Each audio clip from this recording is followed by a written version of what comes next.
Hi guys, कैसे हैं आप सब लोग। सीए फाइनल की बहुत सारी रिवीजन वीडियोस अब अवेलेबल हैं, उनका पूरा फ़ायदा उठाइए। आप लोगों के साथ मैं एक लिंक शेयर कर रहा हूँ, वहाँ पे आपको कंप्लीट लिस्ट मिल जाएगी। और यही नहीं, हमने आरटीपीज़ के, एमटीपीज़ के एनालिसिस भी कर दिए हैं, जिनका फ़ायदा आप लोग उठा सकते हैं।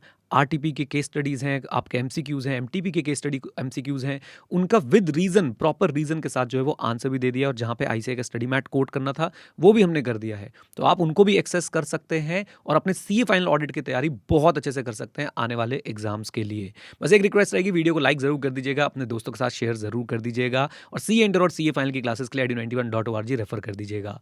All the best guys, video देखिए और अपनी तैयारी कीजिए। मिलते हैं आप लोगों से सीए बनने के बाद। All the best. आइए जी, CA final audit chapter number 3, SA है हमारा 300। नाम है एसए का planning and audit of financial statement. नाम याद रखिएगा। आइए जरा साथ में जुड़िए। शॉर्ट नोट्स आपको मैंने प्रोवाइड कर रखे हैं, वहां से हम लोग जो है शुरुआत करेंगे। सबसे पहले तो हमने देखा भाई, सबसे पहले इसके अंदर क्या पार्ट आता था कि देखो ऑब्जेक्टिव क्या है कि ऑडिट जो है वो आपका एफिशिएंट और इफेक्टिवली होना चाहिए। It must be conducted, it must be performed in effective and efficient manner. क्या हमें की एंगेजमेंट टीम मेंबर्स को इन्वॉल्व करना चाहिए? बिल्कुल करना चाहिए। बड़े बुजुर्गों को इन्वॉल्व करें। ऐसे 299 से कनेक्ट कर लें। 299 आपने चैप्टर 2 में पढ़ा है। 299 में भी लिखा था कि जितने भी जॉइंट ऑडिटर है, सबके एंगेजमेंट पार्टनर और की मेंबर्स ऑफ एंगेजमेंट टीम को इन्वॉल्व होना चाहिए। मैंने आपको बोला था वो 300 से इंस्पायर्ड है। आज हम 300 पढ़ रहे हैं। तो 300 बोलता है कि आपको की एंगेजमेंट टीम मेंबर्स को इन्वॉल्व करना चाहिए, उनका एक्सपीरियंस और इनसाइट मिलेगा। अगेन, ऑडिट इफेक्टिवली और एफिशिएंटली हो पाएगा। क्या ऑडिटर अपने एलिमेंट्स ऑफ प्लानिंग मैनेजमेंट के साथ शेयर कर सकता है? एलिमेंट्स ऑफ प्लानिंग बिल्कुल शेयर कर सकता है। इससे ऑडिट को कंडक्ट और मैनेज करने में मदद मिलेगी। It will facilitate the conduct and management of audit in effective and efficient way. But याद रखिएगा कि भैया ultimate responsibility of the auditing will of the planning will be with the auditor only. He can not share that responsibility with management. Okay, now care is required कि आप compromise ना कर जाएं effectiveness of audit को। देखिए, audit जो है आपका एक एश्योरेंस एंगेजमेंट है। एश्योरेंस एंगेजमेंट में आपकी इंडिपेंडेंस बहुत इंपॉर्टेंट होती है। इंडिपेंडेंस आपकी जो है कॉम्प्रोमाइज नहीं होनी चाहिए। Quick revision of the fundamental principle. 5 fundamental principles are there: integrity, objectivity, professional competence, due care, confidentiality and last में आता है हमारे पास क्या? लास्ट में आता है हमारे पास भूल गया मैं।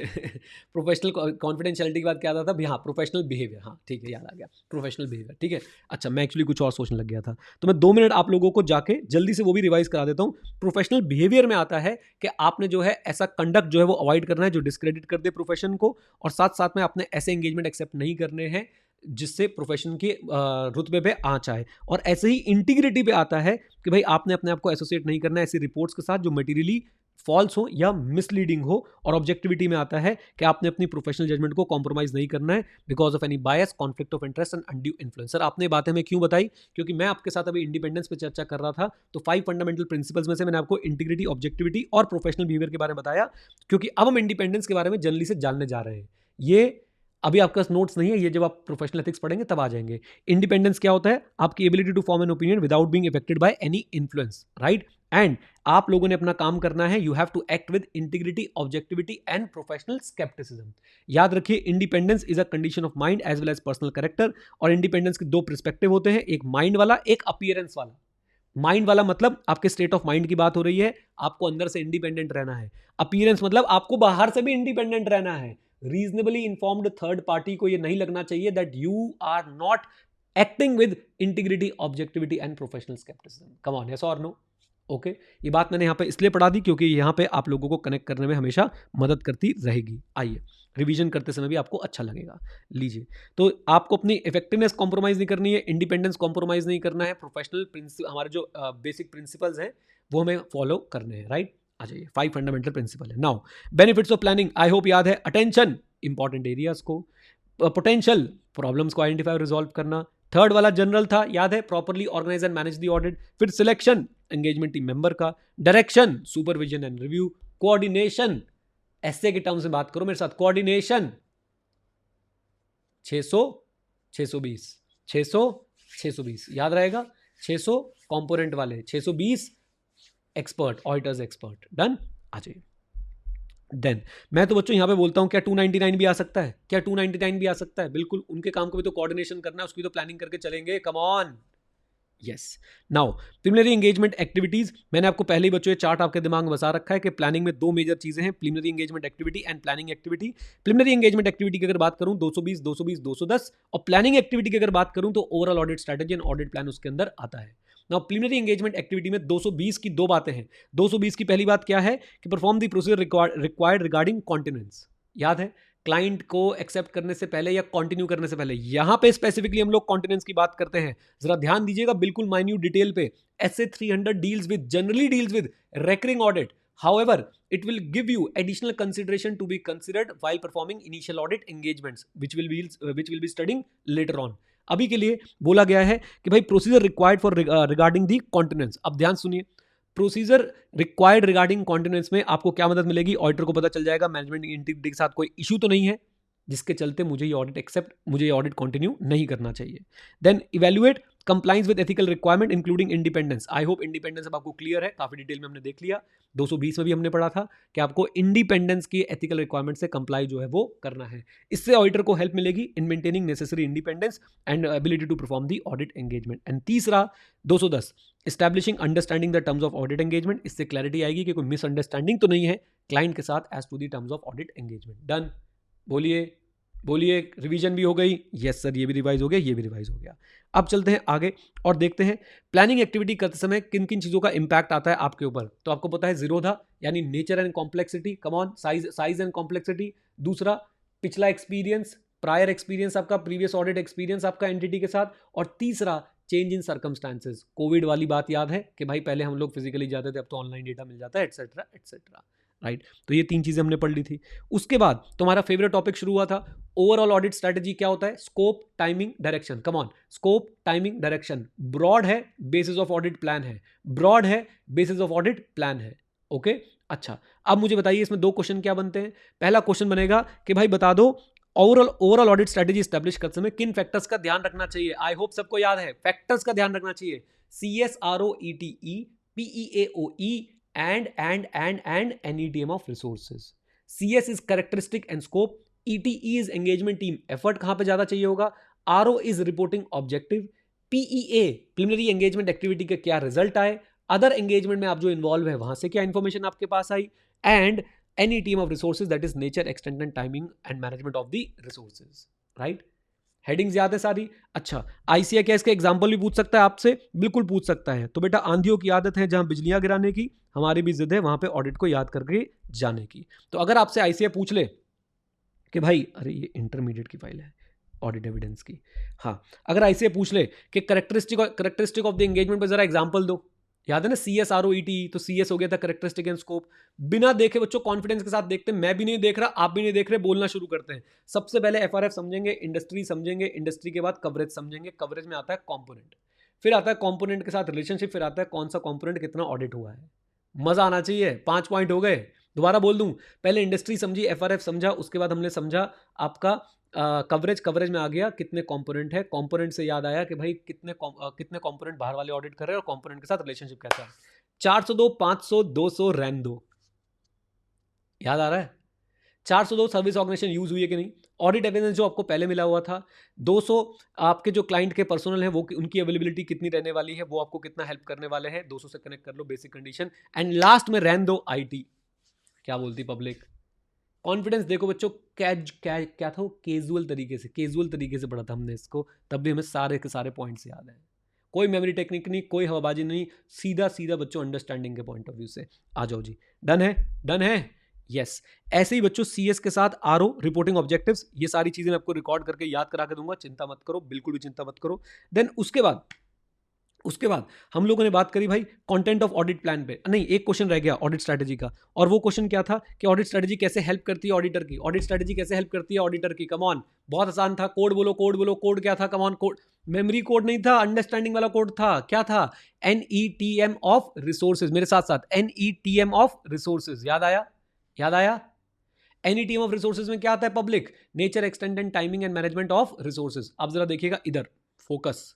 नेचर, कैसे लोग चाहिए, एक्सटेंट, कितने लोग चाहिए, टाइमिंग, कब लोग चाहिए, मैनेजमेंट याद रखें, मैनेजमेंट ब्रीफिंग कैसे होगी, डीब्रीफिंग कैसे होगी, रिव्यू कैसे होगा, कोऑर्डिनेशन कैसे होगा, बात खत्म। रिव्यू में DSR लिख दोगे तो और थोड़ी बहुत बातें हो गई। अच्छा, नेचर, एक्सपीरियंस और अदरवाइज।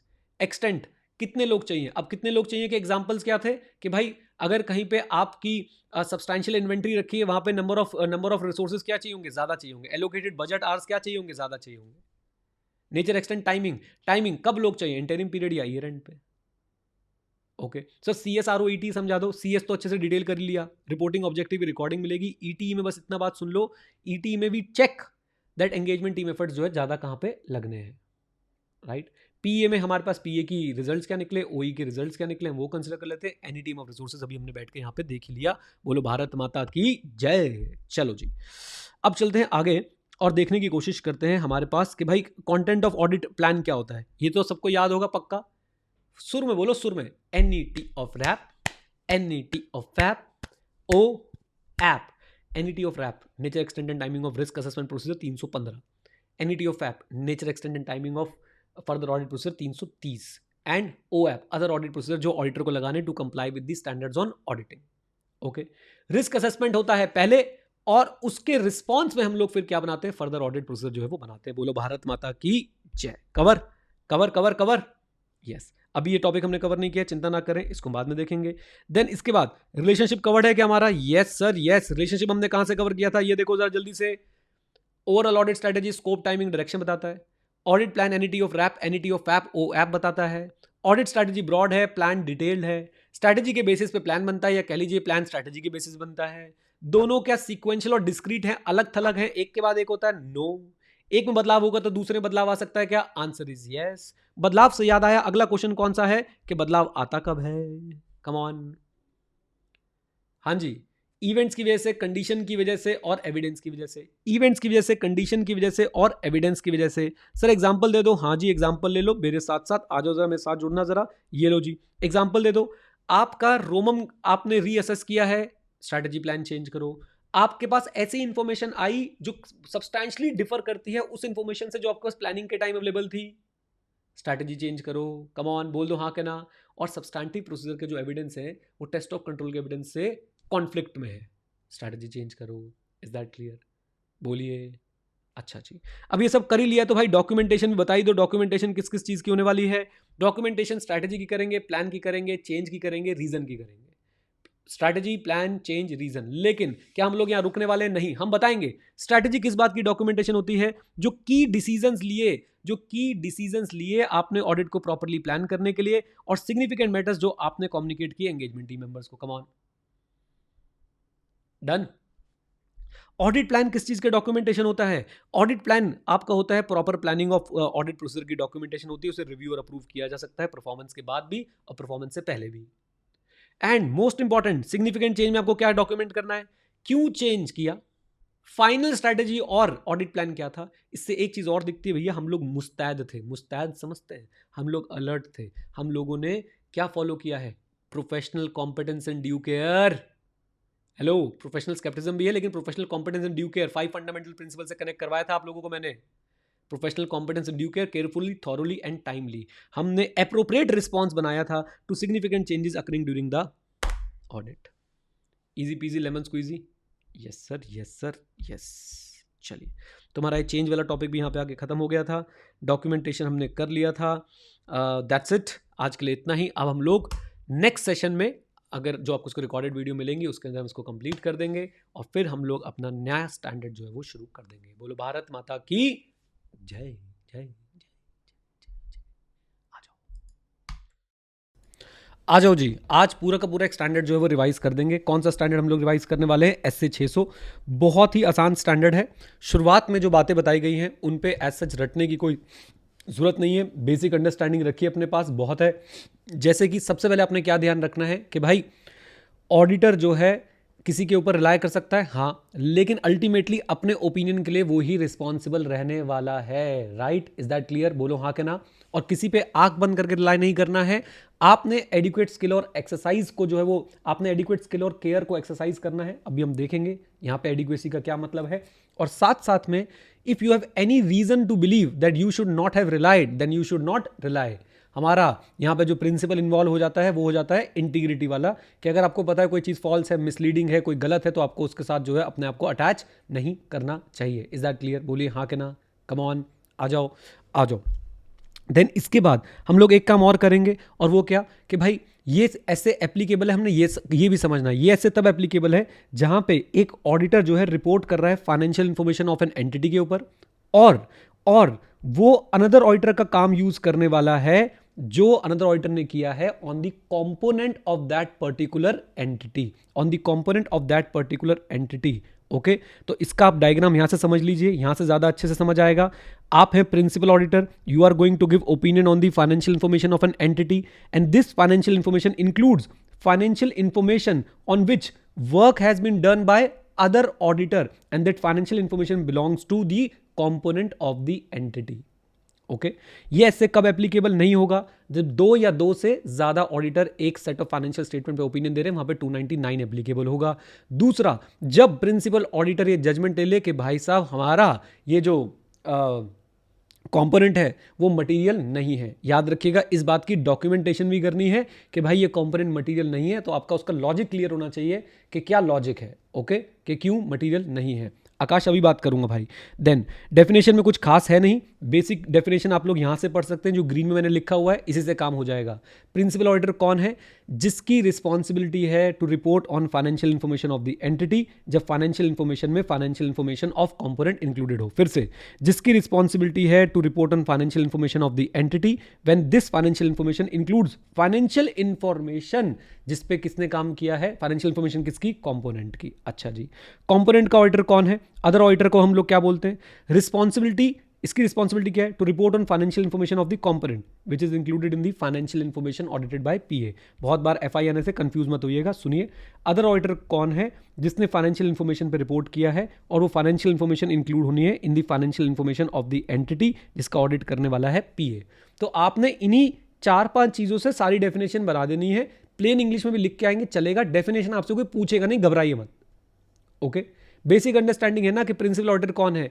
जो financial information of the entity पे ओपिनियन देगा, एंड जिस फाइनेंशियल इंफॉर्मेशन में कंपोनेंट की फाइनेंशियल इंफॉर्मेशन इंक्लूडेड है।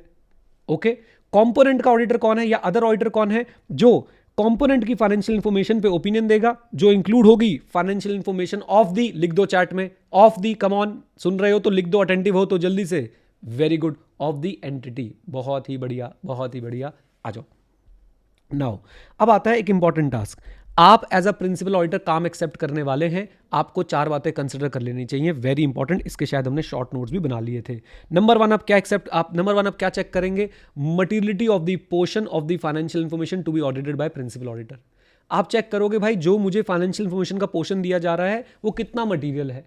दूसरा, आप लोगों को क्या करना है? आप लोगों को नॉलेज होनी चाहिए, रीजनेबल नॉलेज होनी चाहिए, रीजनेबल वर्ड भी लिख देता हूं, रीजनेबल नॉलेज होनी चाहिए of the business of the component अलग अलग बिजनेस कर रहे हो सकते हैं, आपको उसकी भी नॉलेज होनी चाहिए, ऐसे 315 से कनेक्ट कर लीजिए।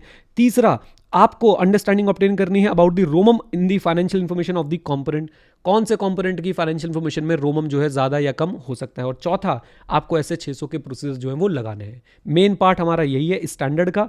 आप बोल सकते हैं कि एक इंपॉर्टेंट क्वेश्चन ये बन गया, और दूसरा मेन पार्ट ये है कि प्रिंसिपल ऑडिटर के प्रोसीजर क्या होंगे। ये बहुत आसान है, लेंदी है लेकिन आसान है। सबसे पहले, क्या आप लोग अदर ऑडिटर के काम पे रिलाय कर सकते हो? हाँ, अगर स्पेसिफिक सर्कमस्टांस है, स्पेशल सर्कमस्टांस है, then you must visit and check. Okay, बोलिए हाँ के ना। अच्छा, दूसरा पार्ट हमारे पास क्या आया था? इसके भी शॉर्ट नोट्स बनाए थे हमने। दूसरा पार्ट हमारे पास क्या आया था? क्या हमें प्रोफेशनल कॉम्पिटेंस चेक करनी है? सिर्फ एक ही केस में, जब वो कम ऑन टेल मी, बोलिए, मेंबर नहीं है किसका? ICAI का। तीसरी बात बच्चों, तीसरी बात, प्रोफेशनल अकाउंटेंट को सफिशिएंट, प्रिंसिपल ऑडिटर को प्रोफेशनल अकाउंटेंट ACCA में बोलते हैं, तो वो मेरे माइंड में आ गया था। प्रिंसिपल ऑडिटर को sufficient appropriate audit evidence obtain करना है। किस बात को लेके? अदर ऑडिटर के वर्क को लेके कि उसका काम एडिक्वेट है कि नहीं। ये अपने आप में एक स्टैंड अलोन क्वेश्चन बनता है। फिर से बोलता हूं, प्रिंसिपल ऑडिटर को sufficient appropriate audit evidence obtain करना है, किसको लेके? अदर ऑडिटर के वर्क की एडिक्वेसी को लेके। कनेक्ट 200 में बोला था रिलाय कर सकते हो, लेकिन भैया आप चेक कर लेना इसका काम सही है या नहीं है। अब मैं चेक करने जा रहा हूं उसका काम सही है या नहीं है। या आप ऐसे भी पढ़ सकते हैं कि इन चीज़ों से हम लोग उसके काम की एडिक्वेसी को बढ़ा सकते हैं, उसके काम की एप्रोप्रिएटनेस को बढ़ा सकते हैं। किसके काम की? अदर ऑडिटर के। नंबर 1 आपने क्या करना है भैया? पहले एडवाइस कर दो कि आपके काम का, आपके रिपोर्ट का हम यूज़ क्या करने वाले हैं। इसको बाहर लिख देता हूं, यूज़। ओके, दूसरी चीज़ आपने क्या रखी है? कोऑर्डिनेशन, आपने कोऑर्डिनेशन के प्रॉपर क्या करने हैं, अरेंजमेंट, अभी कोऑर्डिनेशन पे पूरा एक टॉपिक भी पढ़ने वाले हैं। तीसरा, matters, very important, matters communicate कर दो, कौन से मैटर्स हैं जिसपे स्पेशल कंसिडरेशन चाहिए। अच्छा, क्या प्रोसेस होगा इंटर कॉम्पोनेंट ट्रांजैक्शन को आइडेंटिफाई करने का, उनके डिस्क्लोजर पर्पस के लिए, और टाइम टेबल क्या रहने वाला है। एंड आखिरी, significant auditing, accounting, reporting requirements क्या है, and are representation of compliance with them. एक बार दोबारा रिवाइज कराऊंगा, सेटिस्फैक्शन नहीं मिली है मुझे। इधर देखो, प्रिंसिपल ऑडिटर को सफिशिएंट अप्रोप्रिएट ऑडिट एविडेंस लेना है कि अदर ऑडिटर का वर्क एडिक्वेट है या नहीं। उसके लिए स्टेप 1 मैं बताऊंगा यूज क्या करने वाला हूं आपके काम का, आपके रिपोर्ट का। स्टेप 2 कोऑर्डिनेशन, पहले से ही प्लान करके चलूंगा, प्लानिंग स्टेज से ही। स्टेप 3 मैटर्स, मैटर्स कितने हैं, 3 में 3। नंबर 1 स्पेशल कंसिडरेशन वाले areas, number 2 inter component transaction, number 3 time table, and last but not the least reporting, accounting, auditing requirements and a statement और अ रिप्रेजेंटेशन ऑफ कंप्लायंस। लीजिए, उसके बाद बहुत आसान, बहुत आसान हम लोग क्या करने वाले हैं। उसके बाद हम लोग देखेंगे भाई उसके audit procedure, finding, checklist, questionnaire, questionnaires पे डिस्कशन करेंगे। ये सब हम किसके काम पे डिस्कशन कर रहे हैं, अनदर ऑडिटर या अदर ऑडिटर के प्रोसीजर, फाइंडिंग, चेकलिस्ट और क्वेश्चनर पे डिस्कशन कर रहे हैं। फिर हम लोग चर्चा करेंगे किसके ऊपर, सिग्निफिकेंट फाइंडिंग्स के ऊपर जो रही हैं ड्यूरिंग द ऑडिट। इन्वेंट्री में मिसस्टेटमेंट थी 2.5 करोड़ रुपए की, ये एग्जाम्पल बार बार बोल के चल रहा हूं। फिर हम लोग क्या करेंगे, अब अनदर ऑडिटर और मैनेजमेंट को लेके बैठ जाएंगे जूम कॉल पे और उनसे डिस्कशन करेंगे। पहले हमने अनदर ऑडिटर से डिस्कशन किया, सिग्निफिकेंट फाइंडिंग को समझा, अब अनदर ऑडिटर प्लस मैनेजमेंट के साथ बैठ के डिस्कशन किया, और आखिरी जो पार्ट था वो था डॉक्यूमेंटेशन का। आई होप डॉक्यूमेंटेशन तो सबको याद है, बहुत आसान थी। डॉक्यूमेंटेशन में सबसे पहले क्या आपने किया, सबसे पहले क्या चीज डॉक्यूमेंट करी थी कि देखो भाई सिग्निफिकेंट फाइंडिंग्स क्या क्या है, वही 2.5 करोड़ की हमारी मटेरियल मिसस्टेटमेंट। फिर ऑडिटर का नाम क्या है, फिर ये कंक्लूजन कि कंपोनेंट मटेरियल नहीं था, राइट। फिर मैंने 600 वाले क्या क्या प्रोसीजर लगाए, उन प्रोसीजर का क्या क्या कंक्लूजन निकला, एंड अगर प्रिंसिपल, अगर अदर ऑडिटर ने क्वालिफिकेशन दी थी अपनी रिपोर्ट में तो मैं उससे कैसे डील करने वाला हूं। एक बार पूरी डॉक्यूमेंटेशन रिवाइज कराऊंगा, इग्नोर मत करिएगा। हाँ जी, सबसे पहले मैं क्या डॉक्यूमेंट करने वाला हूं, सिग्निफिकेंट फाइंडिंग्स क्या थी 2.5 करोड़ की मटेरियल मिसस्टेटमेंट। फिर उसके बाद ऑडिटर का नाम क्या था, कौन सा कंपोनेंट मटेरियल नहीं था, क्यों मटेरियल नहीं था, मेरे प्रोसीजर क्या थे 600 वाले, मेरा कंक्लूजन क्या था उन प्रोसीजर का, और how I am going to deal with the qualification और the adverse remark in the other auditor's report. लीजिए, ये सारी डॉक्यूमेंटेशन आप लोग यहां से देख सकते हैं, मैंने आपको सारी की सारी डॉक्यूमेंटेशन पढ़ा दी। नाउ कोऑर्डिनेशन के लिए बस एक ग्रीन लाइन पढ़ लीजिए, सफिशिएंट लाइजन होना चाहिए, ओके। पीए रिटर्न कम्युनिकेशन कर सकता है, ओए को कोऑर्डिनेट करना पड़ेगा, पीए ओए को इन्फॉर्म कर देगा of the matters having bearing on the OA's work. Example, new revenue recognition policy, याद है, पीए ओए को इन्फॉर्म कर देगा of the matters having bearing on the OA's work, example revenue recognition policy, right. और उसके बाद पीए OA को एक डिटेल क्वेश्चनर दे सकता है और ओए को रिस्पॉन्ड करना है ऑन अ टाइमली बेसिस। सिर्फ एक लाइन से काम हो जाएगा फ्लो में। फिर से बोलता हूं, सफिशिएंट लाइजन होना चाहिए, पीए रिटर्न कम्युनिकेशन कर सकता है, ओए को कोऑर्डिनेट करना चाहिए, पीए ओए को वो सारे मैटर्स बताएगा which can have influence on the OA's work, and PA जो है एक डिटेल्ड क्वेश्चनर दे सकता है, ओए को वो कंप्लीट करके टाइमली बेसिस पे वापस करना है। डन, आ जाइए। नाउ रिपोर्टिंग कंसिडरेशन, अगर भाई साहब ओए ने अपनी रिपोर्ट में मॉडिफिकेशन दिया है, पहले तो ये वाला पार्ट कंप्लीट करते हैं। अगर प्रिंसिपल ऑडिटर जो है वो एविडेंस ऑब्टेन नहीं कर पा रहा है तो क्या होगा, क्वालिफिकेशन और डिस्क्लेमर।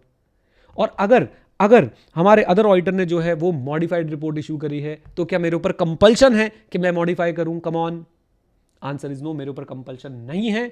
मैं क्या करूंगा, मैं जो है उसके इफेक्ट को कंसिडर करूंगा और डिसाइड करूंगा whether I have to modify और not. Now division of responsibility, very important. इधर देखिए, डिवीजन ऑफ रिस्पॉन्सिबिलिटी, जरा ध्यान सुनिएगा। अगर प्रिंसिपल ऑडिटर काम यूज कर रहा है किसका, using the work and report of other auditor, अपने ओपिनियन के लिए, अगर प्रिंसिपल ऑडिटर ने अदर ऑडिटर का काम यूज किया है, रिपोर्ट यूज किया है फॉर हिज ओपिनियन, तो प्रिंसिपल ऑडिटर को एक क्लियर स्टेटमेंट देनी पड़ेगी about the division of responsibility. और स्टेटमेंट में क्या इंडिकेट करना पड़ेगा कि भाई कितना एक्सटेंड, ये वर्ड याद रखिएगा, कितना फाइनेंशियल इंफॉर्मेशन जो है वो अदर ऑडिटर ने ऑडिट किया है और वो इंक्लूडेड है हमारे फाइनेंशियल स्टेटमेंट के अंदर। Extent to which the financial information audited by other auditor has been included in the financial information of the entity as a whole. ये काम आप कैसे कर सकते हैं, division, branch, subsidiary wise information दे सकते हैं, या फिर आप फाइनेंशियल इंफॉर्मेशन के थ्रू भी बता सकते हैं आउट ऑफ दिस मच मतलब फाइनेंशियल टर्म्स में 10,000 करोड़ का था, तो भाई 4,000 करोड़ का जो है वो ऐसा फाइनेंशियल इंफॉर्मेशन है which has been audited by the other auditor. Done. एक बार डिवीजन ऑफ रिस्पॉन्सिबिलिटी दोबारा बोल देता हूं, सुनिए मेरी बात को। अगर आप प्रिंसिपल ऑडिटर हैं and you are using the work and report of other auditor for your opinion, then you should give a clear statement about the division of responsibility. It must indicate the extent, extent का मतलब है कितना financial information जो है वो दूसरे auditors के द्वारा ऑडिटेड है, जो financial information of the entity में इंक्लूडेड है। आप इसको बता सकते हैं दो टर्म्स में, आप डिवीजन ब्रांच सब्सिडी के टर्म्स में भी बता सकते हो, फाइनेंशियल टर्म्स में भी बता सकते हैं। डन, बोल दीजिए। जैसे मैंने प्रॉमिस किया था 10 मिनट में पूरा स्टैंडर्ड रिवाइज हो जाएगा। 11 मिनट 24 सेकंड लगे हैं और 11 मिनट 24 सेकंड में हमने कई बातों को दो बार भी बोला है, तो लेस देन 10 मिनट्स में ये स्टैंडर्ड रिवाइज हो सकता है। ड्राई है लेकिन चिंता ना करें, एग्जाम में आएगा तो पूरे मार्क्स देके जाएगा। ओके, छोटा सा था, कवर हो गया। आ जाओ, चलिए जी। तो एसए 610 हम लोगों ने पढ़ना है। नाम है उसका क्या? In using the work of internal auditor. सबसे पहले आप लोगों ने क्या देखना है? सबसे पहले आपने समझना है कि इस एसए में ईए की, एक्सटर्नल ऑडिटर की, या कह लीजिए स्टैट्यूटरी ऑडिटर की क्या रिस्पॉन्सिबिलिटी है। तो उनको बोला गया है कि देखो जी, आपकी रिस्पॉन्सिबिलिटी हम बताएंगे when you are using the IA's work. और आईए के वर्क को आप दो तरीके से डिफाइन कर सकते हैं, या तो आप इंटरनल ऑडिट फंक्शन के वर्क को यूज कर रहे हैं इन ऑब्टेनिंग ऑडिट एविडेंस, या फिर आप इंटरनल ऑडिटर से डायरेक्ट असिस्टेंस ले रहे हैं, तो वहां पे डायरेक्शन, सुपरविजन और रिव्यू जरूर होना चाहिए। तो इन दोनों केसेस में एसए 610 ईए की रिस्पॉन्सिबिलिटी बताता है। जब ईए आईएएफ के वर्क को यूज कर रहा है फॉर ऑब्टेनिंग ऑडिट एविडेंस, जब ईए आईए के यूज कर रहा है to provide direct assistance under his own DSR, that is direction, supervision and review. Most important line जो आपको बार बार लिखने को मिलेगी, सुनने को मिलेगी, who is responsible for the audit opinion? EA is solely responsible for his audit opinion. It is not reduced by any of the following: whether the EA is using IF's work for obtaining audit evidence, whether EA is using IA to provide DA under DSR. These two things are not going to reduce the responsibility of the external auditor, that is EA. Okay, आ जाइए। Then EA का objective क्या है? सबसे पहले वो check करेगा क्या मैं IAF को या IA को DA के लिए यूज कर सकता हूं या नहीं। फिर वो देखेगा अगर यूज कर रहा हूं तो उसके काम एडिक्वेट है या नहीं। ओके, जब आईएएफ को यूज कर रहा हूं। फिर वो देखेगा अगर आईए को डीए के लिए यूज कर रहा है, इंटरनल ऑडिटर को डायरेक्ट असिस्टेंस के लिए यूज कर रहा है, तो वो देखेगा भाई डीएसआर अप्रोप्रिएट होना चाहिए। ओके, देन गियर चेंज हुआ और हमें बताया गया कि इंटरनल ऑडिट फंक्शन क्या होता है। ये एक एंटिटी का फंक्शन है, एश्योरेंस और कंसल्टिंग होती है। और बल्कि सीधा यहाँ पे आ जाइए, एश्योरेंस और कंसल्टिंग, उसमें दोनों चीज़ें आ गई। एश्योरेंस में इवैल्यूएट करते हैं, कंसल्टिंग में इंप्रूवमेंट के लिए सजेशन देते हैं। एश्योरेंस और कंसल्टिंग होती है इवैल्यूएट, इंप्रूव करते हैं इफेक्टिवनेस तीन चीज़ों की। क्या क्या? Governance, risk management, IC. फिर एक क्वेश्चन पूछ लेंगे आपको परेशान करने के लिए, ये इंटरमीडिएट का क्वेश्चन है लेकिन आपके कोर्स में कवर्ड है, आप स्टडी मैट खोल के देख सकते हैं। और हमारा एक ही ऑब्जेक्टिव है, हम स्टडी मैट को कवर करें। Please open your study mat and check. वहां पे क्वेश्चन पूछेंगे आपसे, discuss the activities of internal audit function with respect to governance, with respect to risk management, with respect to IC. जब governance के respect में आपको activities बतानी पड़ेगी, focus only on two things. हम लोग चेक करेंगे क्या गवर्नेंस के ऑब्जेक्टिव्स इन एथिक्स, इन अकाउंटेबिलिटी अचीव हो पा रहे हैं या नहीं। जब रिस्क मैनेजमेंट को लेकर आपकी एक्टिविटी बतानी पड़ेगी तो आप बोलेंगे इंटरनल ऑडिटर क्या करता है, आइडेंटिफाई एंड एसेस करता है सिग्निफिकेंट रिस्क को। रिस्क मैनेजमेंट, इंटरनल कंट्रोल और फाइनेंशियल रिपोर्टिंग प्रोसेस उससे सुधरता है, और साथ साथ में वो रिस्पॉन्सिबल होता है for identification of the fraud also. Okay, done. दोनों चीजें क्लियर है? तनवीर, क्लियर है दोनों चीजें? यस। आइए अब आते हैं मेन क्वेश्चन पे। एक्टिविटीज रिलेटेड टू आईसी कितनी थी? एक्टिविटी रिलेटेड टू आईसी 4 थी। पहले तो ये पकड़ लो। पहला तो बहुत आसान, हमने क्या करना है, आईसी हम लोग देखेंगे। आईसी को सबसे पहले हम क्या देखने वाले हैं, आईसी जो है वो बेसिकली उसका रिव्यू करेंगे, ढंग से डिजाइंड है कि नहीं। फिर हम लोग उसकी ऑपरेटिंग इफेक्टिवनेस चेक कर लेंगे, और फिर हम लोग रिकमेंड करेंगे इंप्रूवमेंट के लिए। आइए मेरे साथ। हाँ जी, हम लोग रिव्यू करेंगे कंट्रोल्स को, उन्हीं कंट्रोल्स के ऑपरेशन को चेक करेंगे और इंप्रूवमेंट के लिए रिकमेंडेशन दे देंगे। First activity complete. फिर एफएनओ शुरू हो जाओ। FNO, financial and operating information. मेरे साथ, फाइनेंशियल एंड ऑपरेटिंग इंफॉर्मेशन को रिव्यू करेंगे। How this FNO is identified, initiated, recorded, measured, classified, सारे टर्म्स लिख दिए। इसके लिए मैं स्पेसिफिक इंक्वायरी भी कर सकता हूं और डिटेल टेस्टिंग भी कर सकता हूं। देखिए, एग्जामिनेशन ऑफ एफएनओ FNO बोले तो financial and in operating information. हम लोग रिव्यू करेंगे कैसे आइडेंटिफाई होती है, रिकग्नाइज होती है, मेजर होती है, क्लासीफाई होती है, रिपोर्ट होती है। इसके लिए स्पेसिफिक इंक्वायरी भी कर सकता हूँ, डिटेल टेस्टिंग भी कर सकता हूँ, ट्रांजैक्शन की, अकाउंट बैलेंस की। याद रखिए ध्यान से, इंटरनल ऑडिटर भी सब्सटैंटिव प्रोसेस लगा सकता है। यानी इंटरनल ऑडिटर भी किसी ट्रांजैक्शन को उठा के चेक कर सकता है, डाइसेक्ट कर सकता है कि भाई ट्रांजैक्शन प्रॉपर्ली रिकॉर्डेड है कि नहीं, ये ट्रांजैक्शन अकर हुई थी कि नहीं हुई थी, कम ऑन, यस और नो। और अब आप क्योंकि पढ़ चुके हो, मैं आपसे ये पूछ रहा हूं कि एक्सटर्नल ऑडिटर क्या इन चीजों को एज एविडेंस भी यूज कर सकता है कि इंटरनल ऑडिटर ने जो काम किया? हाँ, ओके ओके, आ जाओ, करेंगे उस पर भी चर्चा नाउ। फिर उसके बाद रिव्यू ऑफ ऑपरेटिंग एक्टिविटीज, मैंने आपको परमानेंट आपके दिमाग में डाल दिया, जब भी ऑपरेशंस की बात आएगी ट्रिपल ई लिख के आ जाओ, efficiency, effectiveness and economy. Observe हुई है कि नहीं हुई है? अच्छा जी। Then review of compliance with law and regulation, ये तो बहुत आसान था। लॉ और रेगुलेशन में क्या देखेंगे कि भाई लॉ, आपका इंटरनल ऑडिटर चेक करेगा कि भाई जो कंपनी का इंटरनल कंट्रोल है वो लॉ रेगुलेशन से कंप्लाई करने में हेल्प करता है, नहीं करता है, और मैनेजमेंट की जो इंटरनल गाइडलाइंस है, जो डायरेक्टिव्स हैं, उनसे कंप्लाई करने में हेल्प करता है या नहीं करता है। डन लीजिए। अब आ जाते हैं नेक्स्ट पार्ट पे, और यहाँ से हमारा मेन स्टैंडर्ड फिर से शुरू होता है कि हम लोग आईएएफ का काम यूज़ करने वाले हैं। सबसे पहले हम लोग क्या देखेंगे? काम यूज़ करूँ, कितना करूँ, कौन से एरियाज़ में करूँ और कितनी डिटेल में करूँ। काम यूज़ करूँ, कौन से एरियाज़ में करूँ और कितनी डिटेल में करूँ। तो सबसे पहले इवेल्युएट करूँगा मैं आईएएफ को, और यहाँ पे पता लगाऊंगा कि क्या मैं इसका काम यूज़ करूँ या ना करूँ। तीन बातें बिना देखे मैं देखूंगा उसकी ऑब्जेक्टिविटी, मैं देखूंगा कॉम्पिटेंस, और मैं देखूंगा अप्रोच। ऑब्जेक्टिविटी ऑर्गेनाइजेशन स्टेटस से पता चलेगी कि कितनी वैल्यू दी जाती है इंटरनल ऑडिट फंक्शन को। अगर अच्छी वैल्यू दी जाती है वो ऑब्जेक्टिव होगा, इंडिपेंडेंट होगा। कॉम्पिटेंस उसकी क्वालिफिकेशन से, एक्सपीरियंस से, पास्ट वर्क एक्सपीरियंस से पता चलेगी मुझे। और अप्रोच प्रॉपर्ली डॉक्यूमेंटेड है कि नहीं, प्रॉपर्ली प्लान्ड है कि नहीं, ये सारी चीज़ें देख के मैं देख सकता हूँ कि सिस्टमैटिक एंड डिसिप्लिन अप्रोच थी या नहीं थी। मैं इंटरनल ऑडिटर के काम को यूज़ ही नहीं करूँगा अगर ये तीनों चीज़ों में से कुछ भी मिसिंग है। Is that clear? बोलिए। लीजिए, तो इवेल्युएट करूंगा, वर्क इंटरनल ऑडिट का यूज करूं या ना करूं, उसके लिए ऑब्जेक्टिविटी देखूंगा, कॉम्पिटेंस देखूंगा, अप्रोच देखूंगा। ऑब्जेक्टिविटी के लिए ऑर्गेनाइजेशनल स्टेटस चेक करूंगा, और मैं यूज नहीं करूंगा अगर इन तीनों में कुछ भी कमी मुझे नजर आती है। Is that clear? बोलिए हाँ के ना। अच्छा, नेक्स्ट पार्ट हमारे पास क्या था? Annuity of work of IAF that can be use. अब कितना काम मैं उसका यूज कर सकता हूं, कौन सा काम यूज कर सकता हूं, कितना काम यूज कर सकता हूं, कौन सा काम यूज कर सकता हूं, कितना काम यूज कर सकता हूं। टी को हटा दो, नेचर एंड एक्सटेंट पे चर्चा करूंगा मैं। अब इसके लिए बिना देखे बोलोगे तो मजा आएगा। सबसे पहले कौन सा काम यूज कर सकता हूं, कितना काम यूज कर सकता हूं, ये देखना है। सिग्निफिकेंट जजमेंट इन्वॉल्व है, नहीं यूज करूंगा। और अगर किसी काम को यूज करने से ये लग रहा है कि मैं सफिशिएंटली इन्वॉल्व नहीं हूं, नहीं यूज करूंगा। I should look sufficiently involve, बल्कि I should be sufficiently involve. Okay, I will check the relevance of his work for my work. I will use SA 260 and communicate to TCWG how I am going to use the work of internal audit function. And last but not the least, I will also check the scope of his work, whether it was covered in detail or not, thoroughly testing उसने करी है या नहीं करी है. क्या बोलती public? Come on, finish. फिर हमने जाते जाते बुक से कुछ एग्जाम्पल्स ही पढ़ लिए कि कहाँ कहाँ पे कौन कौन से एरियाज में जो है वो वर्क यूज कर सकते हैं हम लोग इंटरनल ऑडिटर का. मैंने आपको 2-3 पढ़ा दिए थे. नंबर 1, ये एग्जाम्पल याद रखने आपको. आप ऑपरेटिंग इफेक्टिवनेस ऑफ कंट्रोल की अगर टेस्टिंग करिए, इंटरनल ऑडिट फंक्शन है, we can use it. But याद रखें, आंख बंद करके नहीं. ऑब्जेक्टिविटी, कॉम्पिटेंस, अप्रोच देखूंगा, फिर significant judgment, sufficient involvement, relevance, SA 260 और साथ में अपना स्कोप देखूंगा. कम ऑन, साथ में हो ना? पक्का? ये सारी चीजें मिक्स करके देखूंगा भाई मैं, तभी मैं काम यूज करूंगा. सब्सटैंटिव प्रोसीजर जहां पे लिमिटेड जजमेंट इन्वॉल्व है. ट्रैवलिंग एक्सपेंसेस एग्जांपल याद रखिए. ऑब्जर्वेशन ऑफ इन्वेंट्री काउंट, हमने क्वेश्चन भी करा था.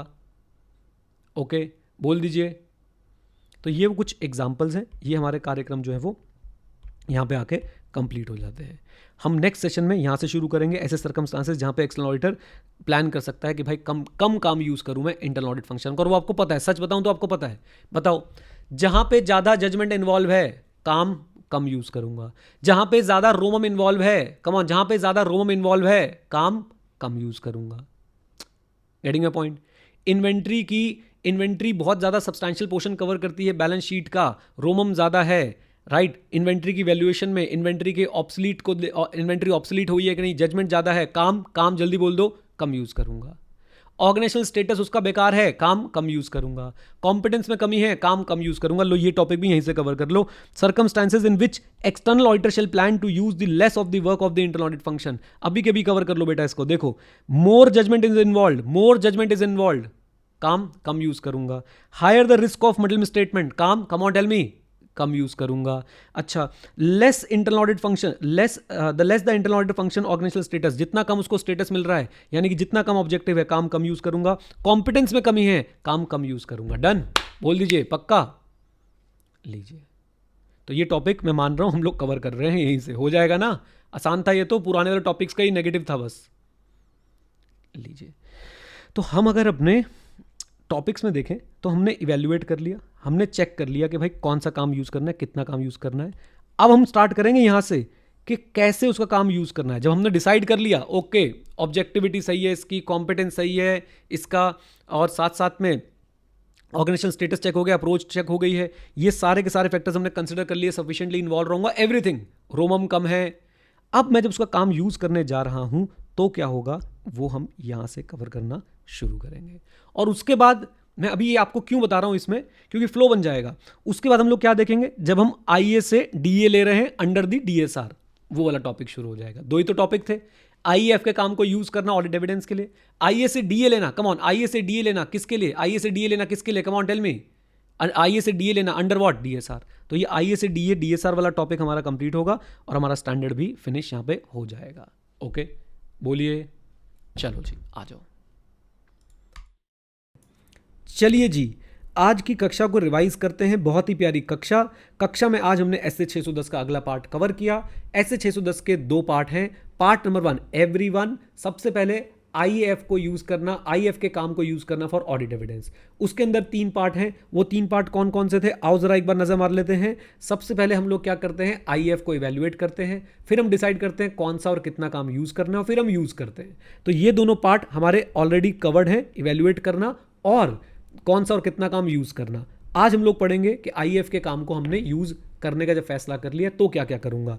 आइए, बहुत आसान था। सबसे पहले हमने क्या देखा, डिस्कस करेंगे अपने प्लान्ड यूज को फॉर बेटर कोऑर्डिनेशन।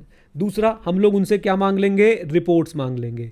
तीसरा, हम लोग ऑडिट प्रोसीजर लगाएंगे एडिक्वेसी चेक करने के लिए। और ऑडिट प्रोसीजर क्या होगा, उसका वर्क प्रॉपरली पीपीएसडी था कि नहीं, properly plan, performed, supervised and documented था कि नहीं, SAAE ऑब्टेन किए थे या नहीं किए थे रीजनेबल कंक्लूजन्स के लिए, और जो कंक्लूजन्स थे और जो रिपोर्ट्स थी वो कंसिस्टेंट थी या नहीं थी काम के साथ। फिर से काम यूज करने का फैसला कर लिया है, सबसे पहले डिस्कस करो कि भाई कैसे यूज करने वाला हूं, रिपोर्ट्स मांग लो, फिर चेक करो कि उनके ऑडिट प्रोसीजर सफिशिएंट थे कि नहीं। ये चेक करने के लिए 3 बातें, वर्क प्रॉपरली पीपीएसडी होना चाहिए, plan, performed, supervise, documented. SAAE conclusions के लिए हो हमारे पास, कंक्लूजन्स और जो वर्क है, कंक्लूजन्स और जो रिपोर्ट है वो कंसिस्टेंट हो वर्क के साथ। अच्छा, देन थोड़ा जबरदस्ती का टॉपिक बट पढ़ लेंगे। ईए के ऑडिट प्रोसीजर कैसे हो, रिस्पॉन्सिव हो ईए की इवेल्युएशंस के लिए, यानी ईए ने जो इवेल्युएट किया है उसके रिस्पॉन्स में ईए अपने ऑडिट प्रोसीजर लगाने वाला है। अब ईए की कौन सी इवेल्युएशन, कितनी जजमेंट इन्वॉल्व है, रोमम कितना है, ऑब्जेक्टिविटी ऑफ आईए एंड कॉम्पिटेंस ऑफ आईएएफ। इन 4 बातों के रिस्पॉन्स में ईए अपने प्रोसीजर डिजाइन करने वाला है। क्या उसे अपनी असेसमेंट को रिव्यू करते रहना चाहिए about the internal audit function? Answer is yes, must review their assessment. कि उनकी जो इंटरनल ऑडिट फंक्शन के वर्क को लेकर असेसमेंट थी उसे वो बार बार रिव्यू करते रहे। ये टॉपिक यहाँ पे कंप्लीट हो जाता है। डन। एक बार क्विकली बता दूं, सबसे पहले हम लोग क्या करेंगे, प्लान यूज डिस्कस कर लो, रिपोर्ट्स मांग लो, रिपोर्ट्स में हम लोग उनके ऑडिट प्रोसीजर का नेचर और एक्सटेंट समझ लेंगे। फिर ऑडिट प्रोसीजर लगा, उनके प्रोसीजर जो है हम लोग चेक कर लेंगे भाई सफिशिएंट थे या नहीं थे for the adequacy purpose, adequate थे या नहीं थे। उसमें हम लोग क्या करेंगे, उनका वर्क देखेंगे, पीपीएसडी था कि नहीं और SAE ऑब्टेन किए थे कि नहीं। कंक्लूजन्स जो है वो एप्रोप्रिएट थे या नहीं, रिपोर्ट्स जो है वो कंसिस्टेंट थी या नहीं। अच्छा जी, देन इसके बाद हमने देखा कि भाई हमारे जो एक्सटर्नल ऑडिटर है उसके जो ऑडिट प्रोसीजर वो कैसे होंगे, they must be responsive to the, कितनी जजमेंट थी, कितना रोमम था, ऑब्जेक्टिविटी कैसी थी, कॉम्पिटेंस कैसी थी। रेगुलरली अपनी असेसमेंट को हम लोग क्या कर सकते हैं, हम लोग रिव्यू करते रहेंगे। आइए 610 का दूसरा पार्ट क्या था, using IA to provide DA under DSR of EA. इसमें भी 3 बातें थी। नंबर 1, सबसे पहले हम देखेंगे काम यूज करें या ना करें। काम यूज करें या ना करें, determining weather IAS can be use for providing DA for audit. तो सबसे पहले एलआर से प्रोहिबिटेड नहीं होना चाहिए।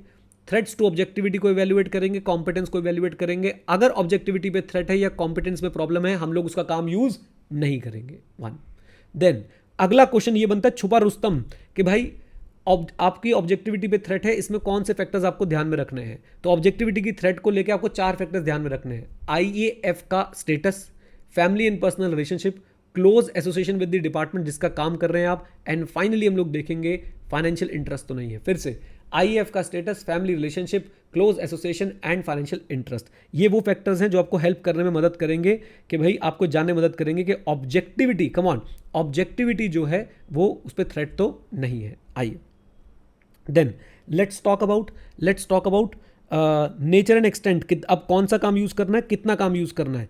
नेगेटिवली सोचो, कौन सा काम यूज नहीं कर सकते। मोस्ट इंपॉर्टेंट है, बार बार एग्जाम में क्वेश्चन आ रहा है इसके ऊपर, इंपॉर्टेंट है। कौन सा काम यूज नहीं कर सकते, जहां सिग्निफिकेंट जजमेंट है, हाई रोमम है, ऑब्जेक्टिविटी पे थ्रेट है, and decision of EA regarding use of और डायरेक्ट असिस्टेंस ऑफ आईएएफ और आईए। कौन सा काम यूज नहीं कर सकते, सिग्निफिकेंट जजमेंट्स है, हाई रोमम है, ऑब्जेक्टिविटी पे थ्रेट है, एंड डिसीजन लेना है कि आईएएफ और आईए को यूज करें या ना करें। एक बच्चों क्वेश्चन के अंदर क्वेश्चन कि सिग्निफिकेंट जजमेंट कहां पे होती है, कम ऑन आप लोग बता सकते हो। रोमम में, सफिशिएंसी ऑफ टेस्ट में, जीसीए की इवैल्यूएशन में, what is GCA, going concern assumption, then आपका एस्टिमेट्स की चेकिंग में, एंड फाइनली लास्ट पॉइंट हमारे पास क्या आता था, जल्दी बताओ चैट में, एस्टिमेट के बाद आता था disclosure in the financial statements. याद मैंने आपको क्लास में साथ साथ करा दिया है, ये लिखे हुए वो 5 चीज़ें। ओके, नाउ प्लीज फोकस, जरा कॉन्सेंट्रेट कीजिएगा। क्या हमें टीसीडब्ल्यूजी से कम्युनिकेट करना है हर बार। टीसीडब्ल्यूजी को इस बार मैं क्या कम्युनिकेट करने वाला हूं, planned use of IA to provide DA, so that क्या आ पाए, कीवर्ड म्यूचुअल अंडरस्टैंडिंग आ पाए कि भाई यूज जो है वो एक्सेसिव नहीं होगा। क्लैरिटी है, यहां तक क्लैरिटी है। आओ जी, हमने देख लिया यूज करें या ना करें, हमने देख लिया क्या यूज करें, कितना यूज करें। अब हम लोग यूज करने जा रहे हैं, बताइए वहां पे हमें क्या क्या चीजें कंसिडर करनी है। कुछ भी नहीं, बहुत आसान। रिटर्न एग्रीमेंट किसके साथ, एंटिटी के साथ। किस बात को लेके कि भाई IA will follow the instruction and you will not intervene, you will allow the IA to follow the instruction and you will not intervene. अच्छा, उसके बाद बच्चों रिटर्न एग्रीमेंट किसके साथ, इंटरनल ऑडिटर के साथ। You have to maintain confidentiality and if there is a circumstance causing threat to your objectivity, inform me immediately. Okay, फिर उसके बाद हमने क्या करना है, क्या उसके काम का डीएसआर होगा, बिल्कुल डीएसआर होगा, और डीएसआर होगा as per the policy and procedure of SA 220, and you have to consider that IA is not independent of the entity. Done, बोलिए। अच्छा जी, नाउ डीएसआर कितना हो, डीएसआर इतना हो कि भाई ईए सेटिस्फाइड हो कि आईए ने sufficient appropriate audit evidence obtain करे हैं to support the conclusion. Come on, DSR कितना हो, डीएसआर इतना हो कि ईए सेटिस्फाइड हो कि आईए ने सफिशिएंट एप्रोप्रिएट ऑडिट एविडेंस करें to support the conclusion based on the work. Easy. आपके लिए होमवर्क वाला पार्ट कौन कौन सा था, जल्दी बता दो। एक था डॉक्यूमेंटेशन, दूसरा था आपका ऑब्जेक्टिविटी के फैक्टर, कॉम्पिटेंस के फैक्टर, और साथ साथ में आपके अप्रोच वाले फैक्टर्स। आई होप आप लोग कर लेंगे। बोलिए, क्वेश्चन सारे डिस्कस हो गए। Come on in the chat box, जल्दी जल्दी बताओ क्वेश्चन सारे डिस्कस हो गए। कॉन्फिडेंट फील कर रहे हो, बोल दो हाँ के ना। यस, आपको मैं ये बताना चाहता हूं कि हमें 610 थॉरोली कवर करने में with questions, with ICS study material overview, we took approximately 2.5 hours, 2 घंटे मान के चलो आप, विद रिवीजन। अगर रिवीजन भी लगा लो तो 2.5 घंटे मान लो। Now the problem is, please try to understand मैं क्या बोल रहा हूं। आप ये स्टैंडर्ड अगर पढ़ते कहीं पे 45 मिनट्स में, आई डोंट बिलीव कि ये इसी इफेक्टिवनेस के साथ कवर हो पाता। एफिशिएंट तो हो जाते लेकिन इफेक्टिव ना हो पाते।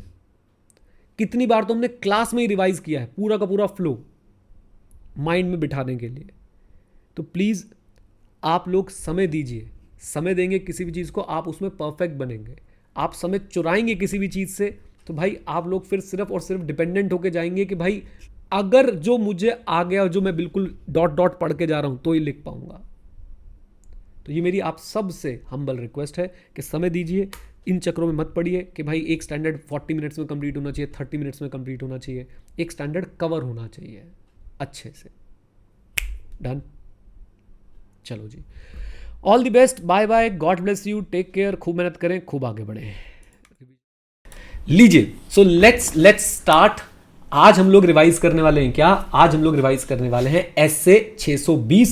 बहुत ही प्यारा मुच मुच नोनू सोनू मोनू एसए है। घबराने की बिल्कुल जरूरत नहीं है, बहुत आसान है अगर समझ के पढ़ा है तो। अगर घोटे मारने की कोशिश कर रहे हो तो भाई साहब ये लगेगा इतने पॉइंट्स है, ये है वो है, अगर समझोगे तो काम हो जाएगा। सबसे पहले बच्चों एसए 620 में कुछ बेसिक समझ लेते हैं। किससे डील करता है 620? Using the work of auditors expert.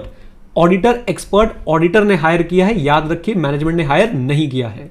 अब यहां पे याद रखने वाली बात, responsibility of audit opinion is sole responsibility of the auditor and it does not gate reduced by the use of auditors expert. याद रखेंगे, कम ऑन, यस और नो, बोलिए बोलिए।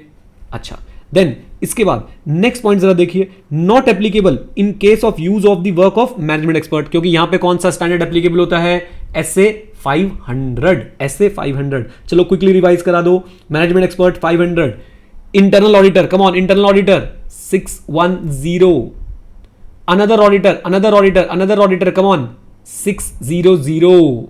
ओ याद है ना? And SA 620 is for auditors expert. Joint auditor 299, service organisation 402। साथ साथ एक बार रिवाइज कर लो, कोई दिक्कत नहीं, कोई तुम्हारा टाइम वेस्ट नहीं हो रहा है। ओके, यहां पे टाइम को ऑप्टिमाइज करने की कोशिश मत करो प्लीज। फोकस करते हैं अब जरा। Not applicable when using the work of management expert. Objective क्या है? ध्यान रखिएगा, ऑब्जेक्टिव है दो। सबसे पहली बात, हम लोग इसका काम यूज करें या ना करें। अगर करें तो एडिक्वेसी कैसे चेक करें, आज हमने एडिक्वेसी के बारे में चर्चा नहीं करी है। आइए आगे चलते हैं। ऑडिटर एक्सपर्ट कौन होता है? इंडिविजुअल भी हो सकता है, ऑर्गेनाइजेशन भी। क्या बच्चों दो लोग मिलकर भी ऑडिटर एक्सपर्ट हो सकते हैं? Answer is yes. जब ऑर्गेनाइजेशन है, मान लो एक पार्टनरशिप फर्म है, तो बन गई वो आपके ऑडिटर एक्सपर्ट। तो individual organisation possessing expertise in a field other than accounting and auditing. Accounting and auditing को क्यों छोड़ा भैया? फिर तुम क्या करोगे? जॉब छोड़ दोगे, राइट? एंड उसका काम यूज किया है ऑडिटर ने अपनी असिस्टेंस के लिए in obtaining sufficient appropriate audit evidence, may be internal may be external. अब तो एक बात और बोल सकते हो, इंटरनल होगा तो क्यूसीपीपी के सब्जेक्ट टू होगा। क्यूसीपीपी याद है? Quality control policies and procedure. अभी आगे रेफर भी कर दूंगा, आ जाओ। देन आइए मेरे साथ, areas in which expert may be needed to assist the auditor. Important question है बच्चों, ये इंपॉर्टेंट क्वेश्चन है। एरियाज पूछे, फील्ड पूछा है। फील्ड मतलब आपको सारे प्रोफेशंस बताने पड़ेंगे। एरिया मतलब ऑडिटिंग के बारे में बात करो। एरिया में क्या क्या कवर होगा मुझे बताइए जल्दी से। एरिया में क्या क्या कवर होगा मुझे बताइए जल्दी से। सबसे पहले भाई क्या कवर होने वाला है हमारा? 315 के 2 पॉइंट्स, और ऐसे कनेक्ट करके पढ़ोगे तो मजा आएगा। वैसे तो 315, 330, 500, 31 for our South Indian students, 315, 330 and 500, right? So 315 दो पार्ट, कौन कौन से part? Number one understanding the entity and its environment. Number 2 identifying and assessing the risk of middle statement. ऐसे 330 दो पार्ट। 330 में हम लोग करते क्या है? एक वर्ड दो। ऐसे 330 में हम लोग क्या बनाते हैं? कम ऑन, क्या बनाते हैं? Everyone in the chat box, response. Very good. अब रिस्पॉन्स दो लेवल पे बनेगा, क्योंकि रिस्क दो लेवल पे था। एक financial statement level overall response, एक assertion level entity of the further audit procedure. बच्चों जिसको ये वर्ड्स याद है ना, वो प्ले कर सकता है इनसे एग्जाम में। आप सोचो ना, ये हमने कितनी बार बोले हुए words? Overall response, financial statement level, entity of further audit procedure, assertion level. Come on, yes और नो? तो इन वर्ड्स को अपनी स्ट्रेंथ बनाए। इतनी बार हम क्लास में इसलिए रिपीट करते हैं ताकि आपको याद हो जाए। आ जाओ, आपकी लैंग्वेज ऐसी लगनी चाहिए कि आप एक एक्सपर्ट हो। आइए, देन उसके बाद ये हमने कवर कर लिया। आखिरी में था SAAE, तो evaluating the sufficiency and appropriateness of audit evidence. आइए मेरे साथ। Then let's talk about consideration when deciding whether to use the auditor's expert. General question है कि आप क्या क्या चीजें कंसिडर करोगे ये डिसाइड करने के लिए कि ऑडिटर एक्सपर्ट का काम यूज करें या ना करें। उन्होंने बुलाया है या नहीं, मैटर, ये तो हमेशा याद रहेगा, है ना? सोचो CA फाइनल का एग्जाम चल रहा है, बच्चा क्लास में बैठ के ऐसे ऐसे कर रहा है, भाई सामने ऑर्डर, भाई प्रेशर है, बहुत प्रेशर है इसके ऊपर। हाँ जी, तो सबसे पहले क्या? Come on tell me. Matter नहीं, सबसे पहले क्या? मैनेजमेंट एक्सपर्ट के बाद मैटर के बाद रोमम, एंड फाइनली हम देखेंगे procedure required to respond to the identified risk. जल्दी से बता दूं, उन्होंने बुलाया है तो हो सकता है हमें भी जरूरत पड़े। मैटर का नेचर और सिग्निफिकेंस, कॉम्प्लेक्स है और कितनी इंपॉर्टेंस रखता है, कितना प्रोपोर्शन कवर करता है। ओके, कॉम्प्लेक्सिटी खैर नीचे लिखा ही हुआ है। रोमम हाई है या लो है। और तीसरा, क्या प्रोसीजर रिक्वायर्ड है to respond to the identified risk. अगर उन प्रोसीजर्स में किसी और फील्ड की जरूरत है, किसी और फील्ड के नॉलेज की, एक्सपर्टीज की जरूरत है, आपको हायर करना पड़ेगा। अपना एग्जांपल याद है ना, माइंड में चल रहा है ना, डायमंड वाला एग्जांपल, डायमंड कंपनी का ऑडिटर बने हो। आओ, देन इसके बाद management used management expert, management use management expert, तो ये एक एक्सपेंशन है किसका, यहां से बच्चों ये इसका एक्सपेंशन है कि मैनेजमेंट ने यूज किया है, कम ऑन, मैनेजमेंट ने यूज किया है किसका, मैनेजमेंट एक्सपर्ट का। तो आपको क्या फैक्टर कंसिडर करने हैं while deciding whether to use the auditor expert और नॉट।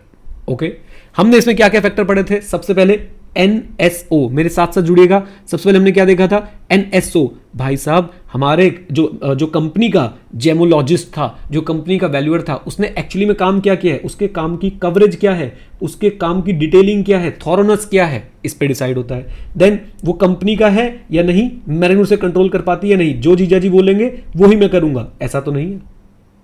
ओके, 3 पॉइंट्स कवर हो गए। उसके काम का नेचर, और वो कंपनी का है या बाहर का है, वो मैनेजमेंट के कंट्रोल में है या नहीं है, पढ़ा लिखा है या नहीं है, कॉम्पिटेंस एंड कैपेबिलिटी, याद रखिए कॉम्पिटेंस स्किल और नॉलेज है, कैपेबिलिटी स्किल और नॉलेज को अप्लाई भी कर पा रहा है।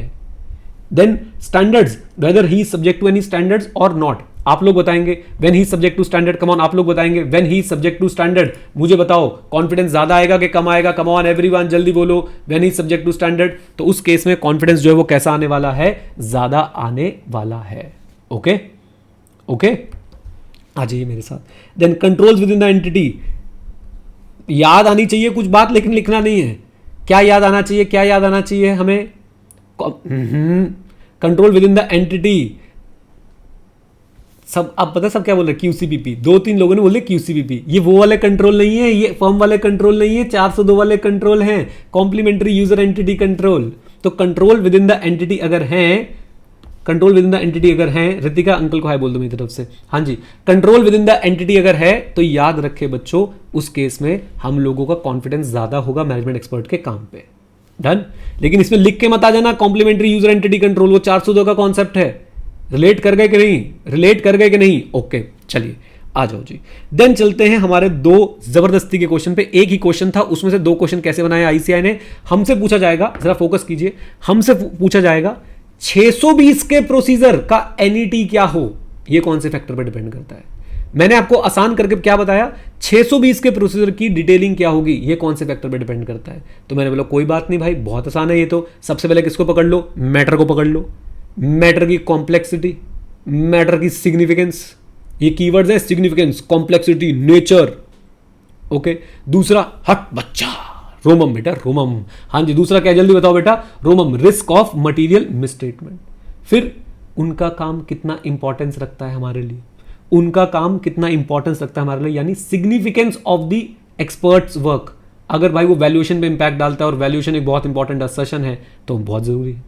हमारा नॉलेज एंड एक्सपीरियंस और उनके साथ प्रीवियस एक्सपीरियंस कैसा रहा है। एंड फाइनली अब बोलो ना QCPP, quality control policy and procedure of the firm, of the audit firm, सारे समझाता हूं। नंबर 1 मैटर, नेचर देखेंगे, सिग्निफिकेंस देखेंगे, कॉम्प्लेक्सिटी देखेंगे, रोमम हाई और लो देखने वाले हैं। तीसरा, उनके काम की सिग्निफिकेंस क्या है, ये जो डायमंड वाला व्यक्ति था, जो डायमंड वैल्यूअर था, जेमोलॉजिस्ट था, भाई इसका डायरेक्ट इंपैक्ट आने वाला है किसके ऊपर, वैल्यूएशन के ऊपर, और जो वैल्यूएशन है वो एक बहुत बड़ा प्रोपोर्शन इंपैक्ट कर सकती है आपके फाइनेंशियल स्टेटमेंट पे। तो हम लोग कैसे प्रोसीजर करने वाले हैं, डिटेल प्रोसीजर करने वाले हैं, राइट। फिर हमारा एक्सपीरियंस, हम भाई 15 साल से इस इंडस्ट्री में हैं, हम 15 साल से जो है इस एक्सपर्ट के साथ काम कर रहे हैं, हमारा बड़ा कॉन्फिडेंस है इस एक्सपर्ट के ऊपर। एंड आखिरी में क्या ये हमारे घर का बंदा है, घर का बंदा है तो हमारे घर के रूल्स एंड रेगुलेशन जो है वो फॉलो करता होगा, हमारा फेथ थोड़ा सा क्या होगा, ज्यादा होगा।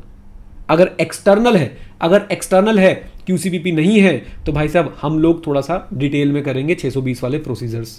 620 में 2 ही प्रोसीजर हैं, काम यूज करें या ना करें, करें तो एडिक्वेट है या नहीं है, इन प्रोसीजर को कितना डिटेल में करना है ये पता चला। दूसरा क्वेश्चन बच्चों कैसे बना इस टॉपिक से, मोर एक्सटेंसिव प्रोसीजर कब रिक्वायर्ड होंगे, हमें तो भाई पहले से ही पता था। अगर मैटर कैसा है, सिग्निफिकेंट है, सब्जेक्टिव है, कॉम्प्लेक्स है। रोम कैसा है, हाई है। Significance of work of expert, ध्यान से सुनिए, expert is required for integral part of the audit, यानी कि भाई साहब हम तो रोमम पता लगाने के लिए एक्सपर्ट का यूज कर रहे हैं, हम लोग रिस्पॉन्स के लिए एक्सपर्ट का यूज कर रहे हैं, हमारे लिए तो बहुत बड़ी बड़ी असर्शन में एक्सपर्ट का यूज होने वाला है। तो भाई एक्सटेंसिव प्रोसीजर। हमारा प्रीवियस एक्सपीरियंस अगर नहीं है, एक्सटेंसिव प्रोसीजर। अगर बाहर वाला बंदा है, he is not subject to QCPP, extensive procedure. क्या बोलती पब्लिक, कम ऑन, यस और no, easy peasy lemon squeezy, बोलिए। चलिए, कॉन्फिडेंस बनाए रखिए बच्चों। एक बस बात समझ लीजिए, CA फाइनल ऑडिट के लिए पौड़ी पौड़ी चढ़ता जा, जय माता दी करता जा, टॉपिक टॉपिक पढ़ते जाओ भाई शांति से, और हर टॉपिक में याद रखिए, प्लीज़ फील कीजिए सब्जेक्ट। एटलीस्ट शुरू के कुछ चैप्टर्स मैं आपको बता सकता हूँ, शुरू के 8 चैप्टर्स होंगे भाई, बड़े लेंदी होंगे, 7 चैप्टर्स बड़े लेंदी होंगे, लेकिन कोर आप देखोगे ना वहीं रोमम, सिग्निफिकेंस, नेचर, और उसके बाद भाई फर्दर ऑडिट प्रोसीजर, उसके बाद रिस्क असेसमेंट, इन्हीं सब के आसपास घूमता रहता है। अगर आपकी इन पे अच्छे से कमांड है ना, आपकी मार्केट में डिमांड है, टेंशन ना लो। Okay done. चलिए जी, ये हो गई रिवीजन। आइए जी, तो हम आज रिवाइज कर रहे हैं अपने 620 का पार्ट 2। सबसे पहले 620 के पार्ट 2 में हम लोग देखेंगे कि कैसे आप ऑडिटर एक्सपर्ट की सीसीओ को इवैल्यूएट कर सकते हैं। सबसे पहले कॉम्पिटेंस क्या होती है, आपकी एक्सपर्टीज, कैपेबिलिटी क्या होती है, ability to exercise that expertise और competence in circumstances of the engagement. Objectivity क्या होती है, your ability to perform without allowing bias, conflict and interest और इन्फ्लुएंस। कनेक्टिविटी, ये ऑब्जेक्टिविटी बेटा क्या एक फंडामेंटल प्रिंसिपल भी है, answer is yes. Integrity, objectivity, तो ऑब्जेक्टिविटी एक फंडामेंटल प्रिंसिपल भी आपका होता है, उसमें भी सेम बात बोली जाती है कि आपको without bias, conflict of interest और इन्फ्लुएंस जो है वो एक्ट करना होता है। लीजिए, तो ऑब्जेक्टिविटी को आप लोग इवैल्यूएट कैसे करते हैं, आप इंटरेस्ट और रिलेशनशिप देखते हैं, बिना देखे बताओ इंटरेस्ट और रिलेशनशिप कौन कौन से, financial, personal, business, service, financial, personal, business, service. आखिरी पॉइंट हमने क्या बोलना है कि इसके लिए हम लोग रिटर्न रिप्रेजेंटेशन भी ले लेंगे एक्सपर्ट से, एंड हम लोग सेफ गार्ड भी लेंगे। सेफ गार्ड क्या होते हैं, सेफ गार्ड वो एक्शंस होते हैं जिनसे आप लोग थ्रेट्स को रिड्यूस कर देते हैं। कौन सी थ्रेट्स को, threats to fundamental principle and threats to independence. Come on, threats to fundamental principle and threats to independence. अगर आपका फाइनेंशियल इंटरेस्ट है तो आपकी इंडिपेंडेंस पे भी थ्रेट है, आपकी ऑब्जेक्टिविटी के प्रिंसिपल पे भी थ्रेट है, and you should immediately cut off yourself with that financial interest so that you can reduce the threat to acceptably low level, and this cutting off yourself from the financial interest is the safeguard. Is that clear, बोलिए। अच्छा, acceptable low level क्या होता है, हमेशा याद रखिएगा, acceptable low level, acceptable low level बोले तो कि भाई एक reasonable and informed third party, मेरे साथ, एक reasonable and informed third party must be able to conclude that your objectivity is maintained. Is that clear, बोलिए, आ जाओ। उसको आपकी आईओपी सेक्रीफाइस होती हुई ना लगे, इंटीग्रिटी, ऑब्जेक्टिविटी और प्रोफेशनल स्केप्टिज्म सेक्रीफाइस होता हुआ, कॉम्प्रोमाइज होता हुआ ना लगे। आइए, देन सेकंड पार्ट था हमें सीओओ के बारे में इंफॉर्मेशन कहां से मिलेगी, पर्सनल एक्सपीरियंस से, डिस्कशन से, डिस्कशन किसके साथ, ऑडिटर एक्सपर्ट के साथ और लोगों के साथ, नॉलेज से, किसकी नॉलेज, उसकी क्वालिफिकेशन की, एक्सपीरियंस की, लाइसेंस की, etcetera, qualification, membership, licence etcetera. Fourth और फिफ्थ बहुत आसान, हम लोग उसके द्वारा बनाई गई बुक्स और पेपर्स पे चर्चा कर सकते हैं, and last but not the least QCPP of the firm. हाँ जी, QCPP ऑफ द फर्म। तो फिर से आप लोगों को उसके CCO के बारे में डिस्कशन कहाँ से नॉलेज मिल सकती है, अपने पर्सनल एक्सपीरियंस से, उसके बाद डिस्कशन से, उसके बाद knowledge of membership, qualification, licences से, उसके बाद पेपर और बुक से, और उसके बाद QCPP से। लीजिए, क्या हमें ऑडिटर एक्सपर्ट के साथ एग्रीमेंट करना चाहिए, बिल्कुल करना चाहिए। एग्रीमेंट में क्या बातें लिखी होनी चाहिए, NSO, RRR, communication, confidentiality, NSO, nature, scope and objective of the work, RRR, relevant roles and responsibility हो गई आपकी, respective roles and responsibility, communication का NET, form of report, and last but not least confidentiality. इसी के साथ connected एक और topic जो हमारे चार्ट्स में नहीं है वो क्या है कि आपको कब एक डिटेल्ड एग्रीमेंट करना पड़ सकता है, तो जब बहुत ज्यादा सेंसिटिव और कॉन्फिडेंशियल इंफॉर्मेशन होगी एक्सपर्ट के पास तब। दूसरा कब, जब उनकी रोल्स एंड रिस्पॉन्सिबिलिटी जो है, the respective roles and responsibility normally expected role and responsibility से काफी डिफर करती है। इन शॉर्ट, हम लोग ऑडिट का इंटीग्रल पार्ट बना रहे हैं ऑडिटर एक्सपर्ट को। तीसरा, मल्टी जुरिस्डिक्शनल लीगल और रेगुलेटरी रिक्वायरमेंट्स, डिफरेंट कंट्रीज में आपके क्लाइंट का बिजनेस फैला हुआ है, आप डिफरेंट कंट्रीज से एक्सपर्ट्स को हायर कर रहे हैं, ज्यादा डिटेल्ड एग्रीमेंट अपने को चाहिए। चौथा हमारा जो है वो काम कैसा है, उसका काम जो है वो कैसा है, हाईली कॉम्प्लेक्स है। जैसे कॉम्प्लेक्स फाइनेंशियल इंस्ट्रूमेंट का एग्जांपल अभी हमने देखा था कि भाई एक कंपनी डेरिवेटिव्स वगैरह में डील करती है तो हाईली कॉम्प्लेक्स जो है उनकी वैल्यूएशन होती है। ऐसे में ऑडिटर एक्सपर्ट के साथ जो एग्रीमेंट है वो ज्यादा डिटेल में होना चाहिए। नॉट प्रीवियसली यूज्ड पहली पहली बार है, पहला पहला प्यार है। अगर ऑडिटर जो है फर्स्ट टाइम एक एक्सपर्ट का काम यूज़ कर रहा है, डिटेल्ड एग्रीमेंट करें। एंड देन लास्ट बहुत ही जेनरिक बात है कि भाई जितने उसके काम का सिग्निफिकेंस होगा उसके ऊपर भी डिपेंड करता है कि एग्रीमेंट कितनी डिटेल में होना चाहिए। डन लीजिए, तो एग्रीमेंट पे हमारे ये 2 टॉपिक्स थे, हमने कवर कर लिए। नाउ ये टॉपिक कुछ किसी काम का है नहीं, आपको भाई अंडरस्टैंडिंग लेनी है फील्ड ऑफ जो भी एक्सपर्ट का फील्ड है उसकी, ताकि आप लोग क्या कर पाएं, नेचर स्कोप एंड ऑब्जेक्टिव आप लोग समझ पाएं और साथ साथ में उसके एडिक्वेसी ऑफ वर्क को समझ पाएं। मेन क्वेश्चन आता है ये कि एडिक्वेसी ऑफ वर्क को आप लोग कैसे समझ सकते हैं। याद रखें कीवर्ड रेलेवेंस, रीजनेबलनेस, किसकी, उसकी फाइंडिंग कंक्लूजन की, and their consistency with the other audit evidence, और किसकी, उसके अजम्पशंस और मेथड्स की, और रेलेवेंस, वैलिडिटी एंड एक्यूरेसी किसकी, सोर्स डेटा की। ओके, नाउ यहां से बच्चों दूसरी कहानी शुरू होती है। अगर उसका काम एडिक्वेट नहीं निकला, आप एक्सपर्ट के साथ चर्चा कीजिए, अब हमने फर्दर कैसे जो है वर्क परफॉर्म करना है और ऑडिटर को अपने ऑडिट प्रोसीजर जो है आगे परफॉर्म करने चाहिए। अगर ये करने के बाद भी, यानी कि आपने और एक्सपर्ट ने मिलकर आगे काम किया, तब भी आप लोग जो है ये कंक्लूड कर रहे हो कि काम तो एडिक्वेट है नहीं और साथ साथ में रिजॉल्व भी नहीं हो पाया, then you have to express a modified opinion as per S 705। Why? Because SAAE is not obtained. Very important part of this SA, question में भी हमने देखा था, बहुत बड़ा इंपैक्ट है इसका। आइए देन इसके साथ साथ हमने क्या देखा, specific procedure to evaluate the adequacy. तो एडिक्वेसी का एक पार्ट वहां पे हो गया, और स्पेसिफिक प्रोसीजर कौन कौन से थे, इंक्वायरी करेंगे, रिव्यू करेंगे, कॉरोबरेटिव प्रोसीजर करेंगे, दूसरों से डिस्कस कर लेंगे और मैनेजमेंट से डिस्कस कर लेंगे। इंक्वायरी किससे करेंगे, ऑडिटर एक्सपर्ट से, उसके वर्किंग पेपर और रिपोर्ट को रिव्यू कर लेंगे। कॉरोबरेटिव प्रोसीजर में क्या आ गया, वही अपना AEIOU रीपरफॉर्म में से कुछ बातें लगा दो, जैसे कि एनालिटिकल प्रोसीजर कर सकते हो, ऑब्जर्व कर सकते हो, इंस्पेक्ट यानी कि एग्जामिन कर सकते हो, राइट, और रिकैलकुलेशन कर सकते हो। तो हमने कॉरोबरेटिव प्रोसीजर कर लिए, साथ में हमने अनदर एक्सपर्ट से डिस्कशन किया जहां पे फाइंडिंग्स जो है वो इनकंसिस्टेंट आ रही थी, राइट, अदर एविडेंस के साथ, और हमने मैनेजमेंट से भी डिस्कस कर लिया। आइए then another important topic, reference to auditor's expert in the auditor's report. क्या हम लोग ऑडिटर एक्सपर्ट के काम को रेफर कर सकते हैं? Stage 1 unmodified law regulation require, refer कर दो। रिस्पॉन्सिबिलिटी में लिख दो कि it does not reduce my responsibility, I am solely responsible for my opinion. Stage 2 unmodified है लेकिन लॉ रेगुलेशन रिक्वायर नहीं करता है, कोई बात नहीं, हम रेफर भी नहीं करेंगे। Then modified opinion and referring the work is important to explain the modification, refer करेंगे और डिक्लेरेशन देंगे this does not reduce my responsibility. Okay, modified opinion और रेफरेंस जरूरी नहीं है मॉडिफिकेशन एक्सप्लेन करने के लिए, तो आपको रेफर भी नहीं करने का है। डन। आइए एक बार बुक से चेक कर ले, अब तो कोई टॉपिक नहीं रह गया, आई होप कोई टॉपिक नहीं रह गया। 2 टॉपिक मैंने आपको प्यारे प्यारे से दिए होमवर्क में, और वो होमवर्क में कौन कौन से टॉपिक है, एक ये relevance, reasonableness of assumption and methods, और साथ साथ में procedure use to test the source data. सारे टॉपिक हमने कवर कर लिए। यस सर, बाकी सब हमने जो है वो कवर कर लिया है अच्छे तरीके से। चलिए अब आप लोग क्या करेंगे, क्वेश्चन बैंक पे मैं आपको 2 क्वेश्चन इंपॉर्टेंट मार्क करा रहा हूं। एक आपका क्वेश्चन है 24 और साथ साथ में एक आपका क्वेश्चन जो हमने क्लास में डिस्कस किया 28, सुपर इंपॉर्टेंट, और एक कर लीजिएगा 27। कम से कम 3 तो राइटिंग प्रैक्टिस में जरूर जरूर जरूर कीजिएगा। जो बच्चे मेहनत कर रहे हैं, क्लास में पढ़ रहे हैं, रिवीजन वीडियोस में रुक रहे हैं, DPP कर रहे हैं, मॉक टेस्ट दे रहे हैं, वो पास हो रहे हैं, लिख के गारंटी स्टैंप लगा के आपको मैं दे रहा हूं। शॉर्टकट्स के चक्कर में ना पड़े, छुटमुट के चक्कर में ना पड़े कि भाई पतली किताब हो, छोटे टॉपिक्स हो। वो पतली किताब और छोटे टॉपिक्स आप फिर आधा गेम किस्मत पे छोड़ के जा रहे हो। अगर आप स्टडी मटेरियल को साथ में फॉलो कर रहे हैं, जैसे कि मैं आपको अगर दिखाऊं, तो मैं जब आपको कवरेज देता हूं तो मैं जस्ट एक आप लोगों को एक व्यू दे देता हूं कि हम लोग कैसे काम कर रहे होते हैं।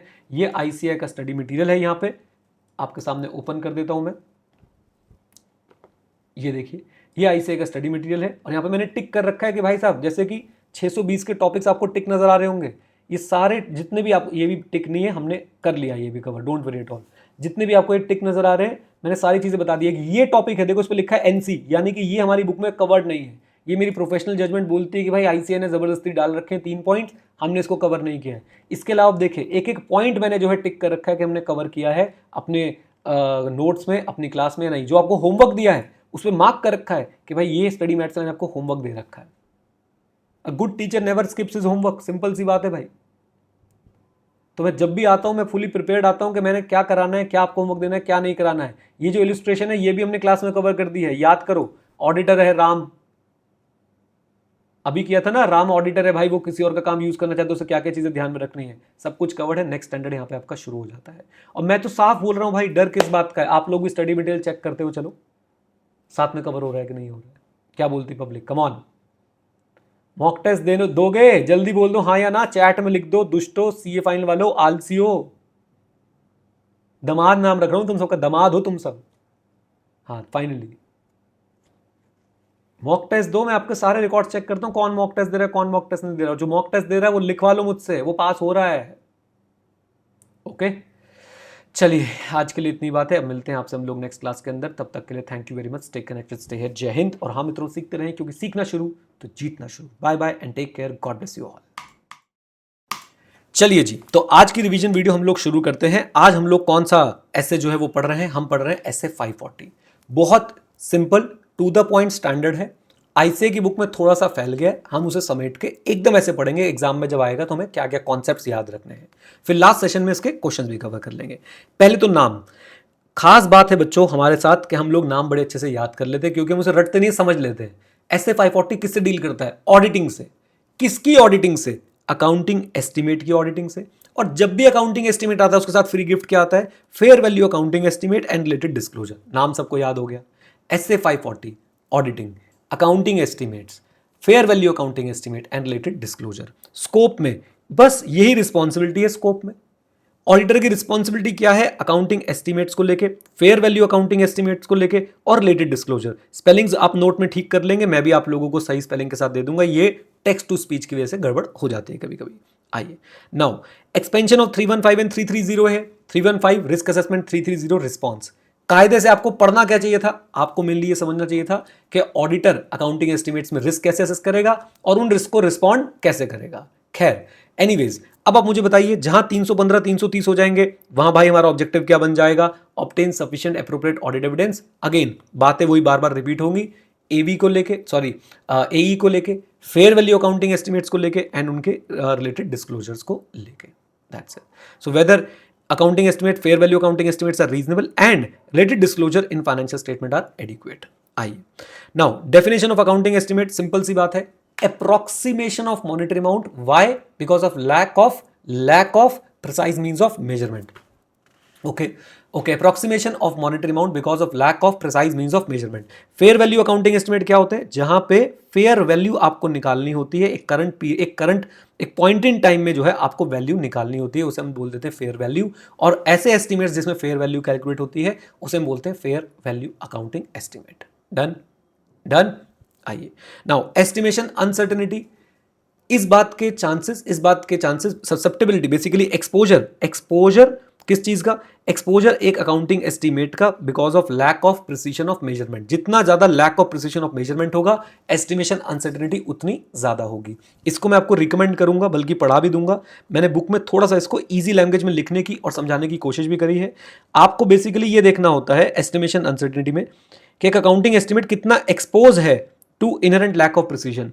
जितना ज्यादा एक्सपोज होगा, जितना ज्यादा इनहेरेंट लैक ऑफ प्रिसीजन होगा, उतनी ज्यादा एस्टिमेशन अनसर्टेनिटी होने वाली है। नाउ फर्स्ट क्वेश्चन जो आपके एग्जाम में पूछा जा सकता है आपसे, वो है डिग्री ऑफ एस्टिमेशन अनसर्टेनिटी किन फैक्टर्स पे डिपेंड करती है? तो सिंपल सी बात है, नेचर ऑफ अकाउंटिंग एस्टिमेट, आपका अकाउंटिंग एस्टिमेट है कौन सा, आप प्रोविजन फॉर डाउटफुल डेट बना रहे हो, आप इंपेयरमेंट कर रहे हो, आप जो है फाइनेंशियल इंस्ट्रूमेंट की वैल्यूएशन कर रहे हो, तो आपका अकाउंटिंग एस्टिमेट है कौन सा? अच्छा जी, क्या कोई जनरली एक्सेप्टेड मेथड अवेलेबल है? अगर मेथड अवेलेबल है तो एस्टिमेशन अनसर्टेनिटी कम होगी। अजम्पशंस जो आप लोग बना रहे हो उनकी सब्जेक्टिविटी क्या है? क्या सब लोग एक ही अजम्पशन लेते हैं या उनके अजम्पशन सबकी बहुत अलग अलग हो सकती है? तो जितनी ज्यादा सब्जेक्टिविटी है उतनी ज्यादा एस्टिमेशन अनसर्टेनिटी है। तीन मेजर फैक्टर, आपका अकाउंटिंग एस्टिमेट का नेचर क्या है, मेथड अवेलेबल है कि नहीं, अजम्पशन सब्जेक्टिव है कि नहीं। तो simply speaking, nature, method, assumptions. Okay आइए, फिर उसके बाद ये क्या है भाई, आईसीएआई के स्टडी मैट को कवर करने की हमारी कोशिश है। आईसीएआई ने एस्टिमेशन अनसर्टेनिटी के अंदर ये पॉइंट्स भी डाले हुए हैं। क्या पॉइंट्स डाले हुए हैं? कि भाई कुछ फेयर वैल्यू अकाउंटिंग एस्टिमेट हो सकते हैं जिसमें एस्टिमेशन अनसर्टेनिटी हो ही ना, क्योंकि उनका एक्टिव मार्केट प्राइस अवेलेबल है, फॉर एग्जांपल लिस्टेड सिक्योरिटीज। फिर उल्टा क्या बोला कि भाई साहब हो सकता है डिफाइंड डेटा और मेथड हो, फिर भी एस्टिमेशन अनसर्टेनिटी हो, यानी कि वो गारंटी नहीं है कि एस्टिमेशन अनसर्टेनिटी नहीं होगी। क्योंकि कुछ ऐसे फैक्टर्स हो सकते हैं विच में lead to estimation uncertainty even if method and data is well defined, जैसे कि लिक्विडिटी इश्यूज। अच्छा जी, तीसरा ये ऑडिटर को बचाने वाला पॉइंट, एस्टिमेशन में जजमेंट है, जजमेंट अबाउट अनसर्टेन मैटर्स, और ऑडिटर रिस्पॉन्सिबल नहीं है for forcing the future events that could have altered the management decision and assumption.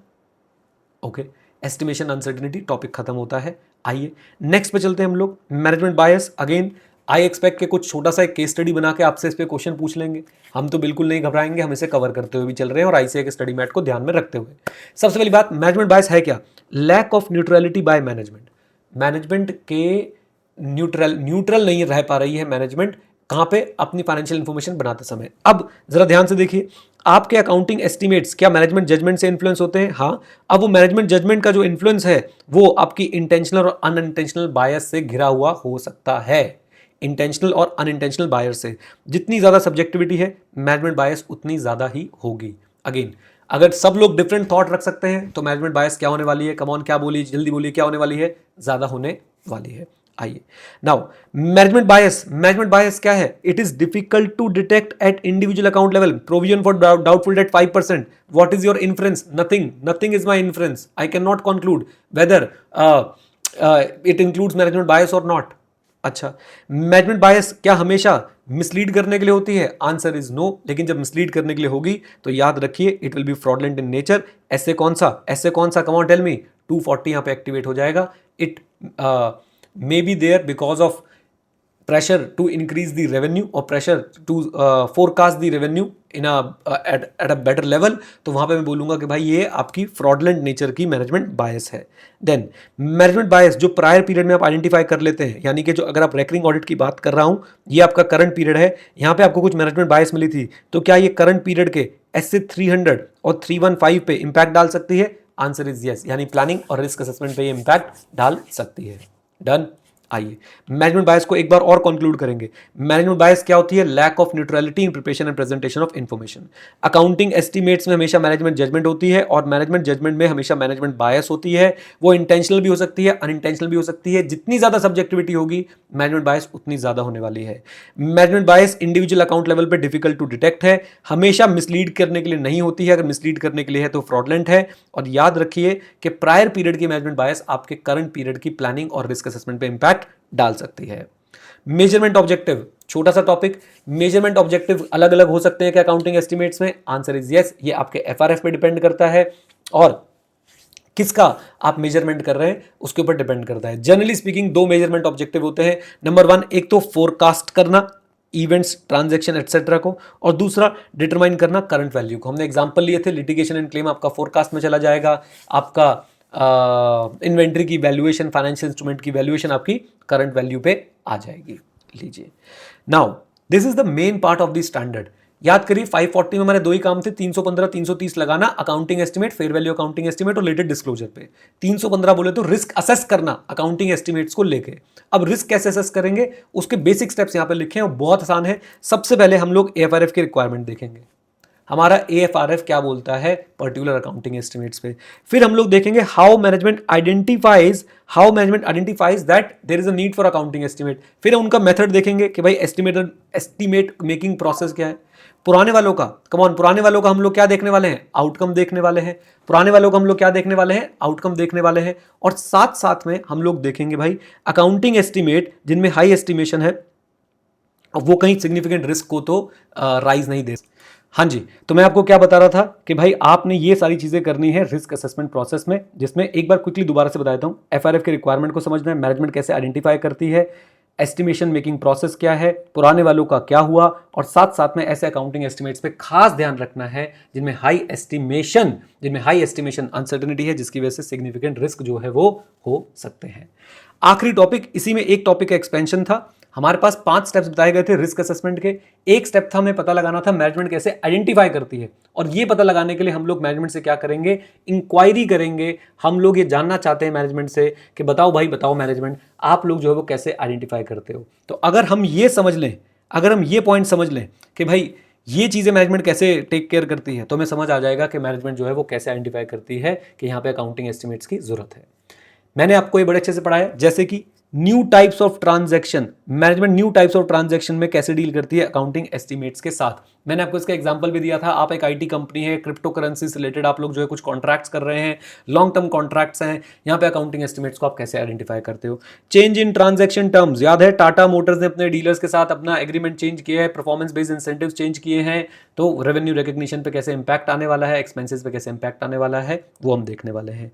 Change in accounting policy, end S 115 if I am not wrong, 115 revenue recognition पे आपने consultation ली और आपको पता चला कि आप जो है 115 को ढंग से फॉलो नहीं कर रहे थे, राइट।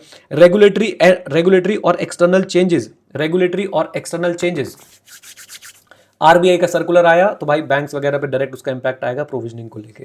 न्यू कंडीशन और इवेंट्स, पेंडेमिक की बात करें, वॉर की बात करें, या और कोई ऐसी इकोनॉमिक या सोशल कंडीशन आ सकती है जिसके चलते आपको अपने अकाउंटिंग एस्टिमेट्स बदलने पड़ सकते हैं।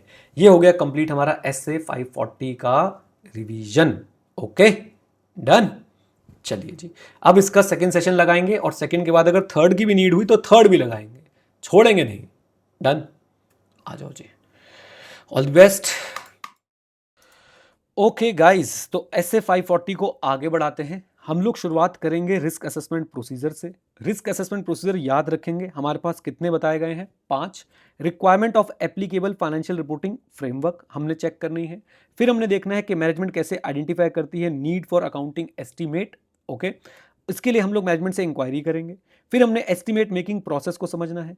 फिर हमने प्रायर पीरियड के अकाउंटिंग एस्टीमेट के आउटकम को, बोलिए मेरे साथ, प्रायर पीरियड के अकाउंटिंग एस्टीमेट के आउटकम को रिव्यू करना है।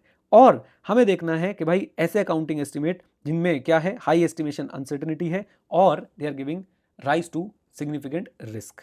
ओके, ये हमारे रैप्स हैं। अब इन रैप्स में हमें क्या करना है, इन टॉपिक्स को 1, 2, 3 इन्हें बहुत अच्छे से पढ़ना है। डायरेक्ट क्वेश्चन एग्जाम में इस पे आपके आए हुए हैं। आइए, सबसे पहला टॉपिक, ऑल्दो हमने लास्ट क्लास में, लास्ट सेशन में कवर किया था, रिवाइज भी किया था, मैं दोबारा करा रहा हूं ताकि फ्लो बन जाए।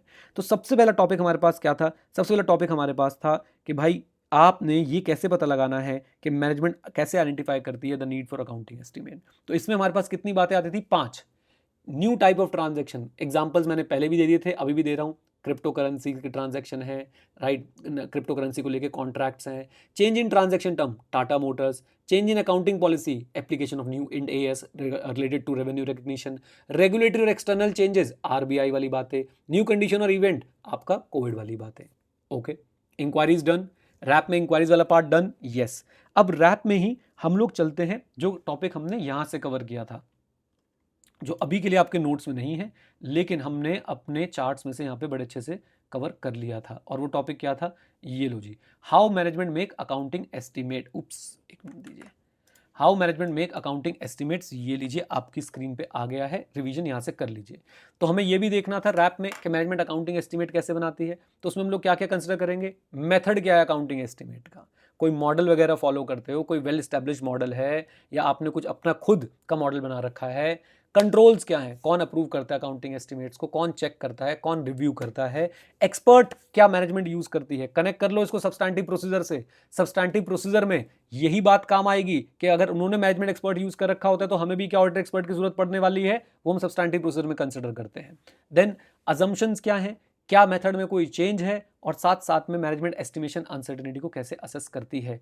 6 पॉइंट है मेरे साथ साथ, मेथड क्या है, कंट्रोल्स हैं कि नहीं, एक्सपर्ट की जरूरत है कि नहीं, अजम्पशन क्या है, मेथड में कोई बदलाव है क्या, एस्टिमेशन अनसर्टेनिटी, एस्टिमेशन अनसर्टेनिटी को कैसे असेस किया जाता है। ये हमारा सेकंड एक्सपैंडेड टॉपिक कंप्लीट होता है रिस्क असेसमेंट प्रोसीजर का। अब जरा चैट में लिख के बताइए थर्ड टॉपिक कौन सा है, थर्ड टॉपिक कौन सा है, एवरीवन थर्ड टॉपिक कौन सा है जिसे एक्सपैंड करना है। मैं आपकी अटेंटिवनेस चेक करना चाह रहा हूं बच्चों, बोलना पड़ेगा आपको, सोचो। Very good Rajesh, prior period accounting estimate का जो आउटकम है उसको रिव्यू करना। और आउटकम की क्या डेफिनेशन हमने पढ़ ली थी, आउटकम की डेफिनेशन हमने मिसलिनियस में से कवर कर ली थी, क्या मुझे बताइए। आउटकम क्या होता है, actual monetary amount resulting from transaction event और condition for which management already created accounting estimate. In short कि भाई आपने क्या सोचा था और एक्चुअली में क्या हुआ, जो एक्चुअली में हुआ वो आउटकम है, आपने जो सोचा था वो आपका अकाउंटिंग एस्टीमेट है। ओके अब हमें as a part of risk assessment process इसका क्या करना है, come on, as a part of risk assessment process इसका क्या करना है, एवरीवन रिव्यू करना है। बहुत ही बढ़िया, आ जाओ। अब वो रिव्यू क्या है, मेरे साथ देखो इधर। One of the toughest topic है अगर आप इसको बुक से देखते हैं, लेकिन हमने एक फ्लो में इसको पढ़ा है और अब आप सिर्फ रिवीजन वीडियो से इसको कवर कर सकते हैं। सुनिए, सबसे पहले ऑडिटर को प्रीवियस अकाउंटिंग एस्टिमेट्स को रिव्यू करना है, मस्ट रिव्यू, राइट। क्या होगा इससे, इससे पता चल जाएगा पास्ट एस्टिमेट एक्यूरेट थे या नहीं थे, और साथ साथ में आप लोगों को जो करंट एस्टिमेट से अगर आपने उन एस्टिमेट्स को रीएस्टिमेट करके करंट ईयर में उन एस्टिमेट्स को, पास्ट पीरियड वालों को रीएस्टिमेट करके करंट ईयर में भी आपने कुछ एस्टिमेट्स बनाए हैं तो उनकी एक्यूरेसी भी चेक हो जाएगी, राइट। उनसे रिलेटेड रिस्क के बारे में भी आपको पता चल जाएगा। This will help in assess risk in the current estimate. फिर से बोलता हूं, पहली बात, हम क्या पढ़ रहे हैं, रैप। रैप में हमें क्या करने को बोला गया, review of outcome of the accounting estimate of prior period. हमने बोला ठीक है जी कर लेंगे, मस्ट रिव्यू। क्वेश्चन आया था, मैनेजमेंट रोक रही है, क्या आप रुकोगे? मैनेजमेंट रोक रही है, क्या आप रुकोगे? मुझे बताओ। मैनेजमेंट कह रही है you are not required to do the review of outcome of the past accounting estimate. Answer is no, हमारा हक है, हमें बोला गया है, हमें ऐसे को फॉलो करना पड़ेगा। तो ऑडिटर मस्ट रिव्यू। इससे क्या होगा, you will get to know whether past estimates were accurate. इससे क्या होगा, you will be in a position to estimate the risk in the current year estimates. Okay, अच्छा जी। देन क्या आउटकम सेम होता है या it often differ? It often differ. Okay, इसके लिए हमें क्या पता लगाने पड़ेंगे, इसके लिए हमें क्या पता लगाने पड़ेंगे, रैप करके रीजंस पता लगाने पड़ेंगे। अच्छा जी, अब जब हम रिव्यू करेंगे हमें क्या क्या पता चल जाएगा, मैनेजमेंट कितना इफेक्टिव थी, एविडेंस फॉर करंट रीएस्टिमेशन, यानी कि करंट ईयर के जो हमारे अकाउंटिंग एस्टिमेट्स हैं उनके लिए हमें एविडेंस मिल जाएगा। साथ साथ में information about the estimation uncertainty and potential management bias. इन चार चीज़ों को लेके हमें जो है वो हमारे रिव्यू प्रोसेस से एविडेंस मिल जाएगा। क्या क्या, मैनेजमेंट कितना इफेक्टिव थी, रीएस्टिमेशन जो करंट वाला है वो कितना सही है, मैनेजमेंट की पॉसिबल बायसनेस तो इन्वॉल्व नहीं है, और एस्टिमेशन अनसर्टेनिटी कितनी है। फिर मोटिवेशनल बात है, रिव्यू किस पे डिपेंड करेगा, नेचर ऑफ एस्टिमेट पे and relevance of that particular estimate in identifying and assessing the risk of multiple statement in the financial statement. Nature and relevance. अच्छा जी, क्या इससे मैं क्वेश्चन उठा रहा हूं मैनेजमेंट की जजमेंट पे? Answer is no, but this will help me in performing further audit procedure. हाँ जी, this will help me in performing further audit procedure. Done done. अच्छा जी, इधर देखिए शिवानी जी, अभी बात करते हैं आपसे, यहां तक क्लैरिटी है? मुझे बताइए, आओ। देन इसके बाद हम लोग कहाँ पे गए, पहले तो आ जाओ, क्या मेरे ये तीनों पार्ट कंप्लीट हो गए हैं रैप के? क्या मेरे तीनों पार्ट अब कंप्लीट हो गए रैप के? हाँ जी बिल्कुल हो गए। बाकी सब पे एज सच कोई एक्सटेंशन नहीं है, मिसलेनियस पार्ट में कुछ वीडियोस दूंगा, उनको जरूर देख लीजिएगा। नाउ अब हम चलते हैं बच्चों किस पे, रिस्पॉन्स पे। हमें पता है 540 is nothing but extension of 315 and 330 with respect to accounting estimate. तो 315 का काम कंप्लीट, अब 330 का काम शुरू। 330 में हम लोग बात कर रहे हैं रिस्पॉन्स की। 330 with respect to accounting estimate कैसे काम करता है ये गिवन है हमें 540 के अंदर। सबसे पहले आपको बेसिक ऑब्जेक्टिव बताया जाएगा, सब्सटैंटिव प्रोसीजर लगाने का ऑब्जेक्टिव क्या है, फिर आपको बताया जाएगा सब्सटैंटिव प्रोसीजर कैसे लगाएं, और फिर आपको बताया जाएगा उन अकाउंटिंग एस्टिमेट्स के लिए सब्सटैंटिव प्रोसीजर कैसे लगाएं which are giving rise to come on chat में, which are giving rise to come on chat में, सिग्निफिकेंट रिस्क। ओके, आइए प्लीज इधर सुनिए। Response to the assessed risk, सबसे पहला हमारा बेसिक ऑब्जेक्टिव क्या पढ़ेंगे हम लोग, बेसिक ऑब्जेक्टिव यही है, AFRF की रिक्वायरमेंट्स अप्रोप्रिएटली अप्लाई की गई या नहीं की गई, AFRF की रिक्वायरमेंट्स अप्रोप्रिएटली अप्लाई की गई या नहीं की गई। फिर मेथड्स अप्रोप्रिएट होने चाहिए, कंसिस्टेंटली अप्लाइड होने चाहिए, चेंज अप्रोप्रिएट होना चाहिए। आपने जो मेथड यूज करे अकाउंटिंग एस्टिमेट के लिए, जो मॉडल्स यूज करे वो अप्रोप्रिएट होने चाहिए, राइट। साथ साथ में कंसिस्टेंटली अप्लाई हो रहे हो, अगर चेंज है तो अप्रोप्रिएट होना चाहिए, वो चेंज भी लीजिए। सब्सटैंटिव प्रोसीजर की बात करते हैं। सब्सटैंटिव प्रोसीजर इंपॉर्टेंट है, बहुत इंपॉर्टेंट है, आपके एग्जाम में आ सकता है। नंबर 1, सबसे पहले हम लोग क्या कंसिडर करते हैं, इवेंट्स कंसिडर करते हैं up to the date of audit report. Number 2, हम लोग जो डेटा यूज हुआ है उसको टेस्ट चेक करते हैं। Number 3, methods and assumptions, come on, methods and assumptions को हम लोग जो है वो चेक कर लेते हैं। नंबर 4, स्पेशलाइज स्किल रिक्वायर्ड है कि नहीं, एंड नंबर 5, रिटन रिप्रेजेंटेशन ले लेते हैं। Events up to the date of audit report, test check the data, method and assumption को चेक करेंगे, स्पेशलाइज नॉलेज चाहिए कि नहीं ये चेक करेंगे, रिटर्न रिप्रेजेंटेशन ऑब्टेन कर लेंगे, किस बात की, whether they believe that the जो आपके अकाउंटिंग एस्टिमेट है, दैट अकाउंटिंग एस्टिमेट्स आपके जो हैं और जो असम्पशंस हैं वो रीजनेबल है। आ जाइए। अच्छा, मेथड अजम्पशन कैसे चेक करोगे? अगेन डेटा पे सारी चेकिंग होगी भाई, डेटा एक्यूरेट है, रेलेवेंट है कि नहीं, सोर्स डेटा सही है कि नहीं, हम लोग रिकैलकुलेट कर लेंगे और टेस्ट ऑफ कंट्रोल देख लेंगे अकाउंटिंग एस्टिमेट्स के ऊपर।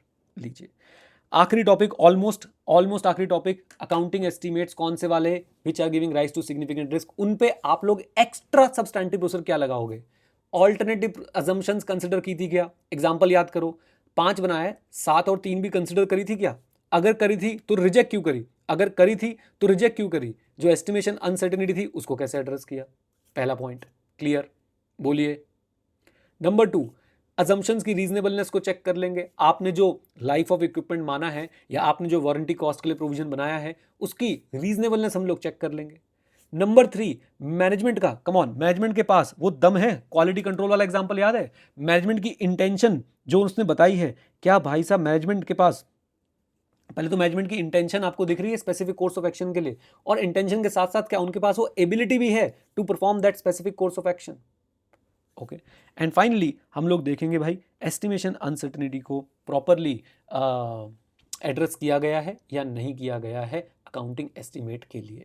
लीजिए 4 एक्स्ट्रा बातें बताइए मुझे, 4 एक्स्ट्रा बातें बताइए मुझे उन वाले अकाउंटिंग एस्टिमेट के लिए which are giving rise to significant risk. पहले तो what is significant risk? Significant risk means risk that requires special audit consideration as per SA 315. Example, fraud. Example, transaction with related party outside the normal course of business. Example, significant accounting, economic and other developments, right? Unusual transaction, okay? Transaction involving professional judgment, okay? अब सुनिए 4 extra बातें। Alternative assumption consider की, reject क्यों की, और estimation uncertainty को कैसे address किया आपने। दूसरा, रीजनेबलनेस ऑफ अजम्पशन चेक करी जाएगी। तीसरा, मैनेजमेंट का इंटेंट आपको दिख रहा है स्पेसिफिक कोर्स ऑफ एक्शन के लिए, एंड उनकी कैपेबिलिटी भी है या नहीं, और साथ साथ में एस्टिमेशन अनसर्टेनिटी को प्रॉपरली एड्रेस किया गया या नहीं किया गया। अगर नहीं किया गया तो ऑडिटर चेक करेगा भाई अकाउंटिंग एस्टिमेट रीजनेबल है या नहीं है। रिपोर्टिंग एंड डिस्क्लोजर, सच बताऊं तो सिर्फ डिस्क्लोजर पर चर्चा की गई है। आप लोगों को अगर एसए का नाम याद हो, एसए 540 3 चीज़ों से डील कर रहा था, ऑडिटिंग किसकी? अकाउंटिंग एस्टीमेट की, फेयर वैल्यू अकाउंटिंग एस्टीमेट की, एंड रिलेटेड डिस्क्लोजर्स। तो अब अकाउंटिंग एस्टीमेट से रिलेटेड जो डिस्क्लोजर्स हैं उनको लेके आपको बताया जा रहा है आपने क्या करना है।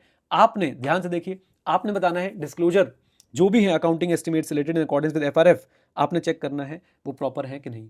और डिस्क्लोजर्स में क्या क्या चेक करोगे? Assumption, method, basis for selection of estimation, किस बेसिस पे आपने इसको सिलेक्ट किया, मैनेजमेंट की इंक्वायरी से कनेक्ट कर लीजिए। Change in method, source and implication of estimation uncertainty, assumption, method, basis of selection, change in method and source and implication of the estimation uncertainty.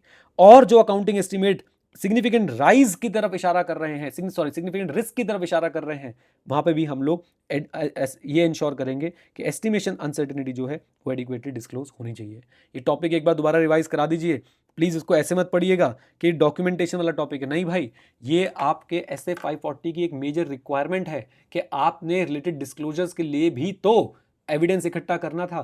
तो अब आप देखेंगे कि जितने भी आपके अकाउंटिंग एस्टीमेट्स हैं उनसे रिलेटेड जो डिस्क्लोजर्स होने थे वो अप्रोप्रिएट है या नहीं as per applicable financial reporting framework. उसमें आप लोग क्या क्या चेक करोगे?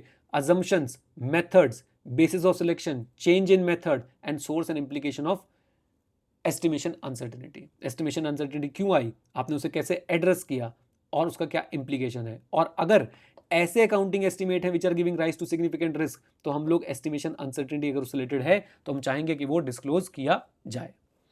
नाउ डॉक्यूमेंट, डॉक्यूमेंट हम लोग क्या क्या करने वाले हैं?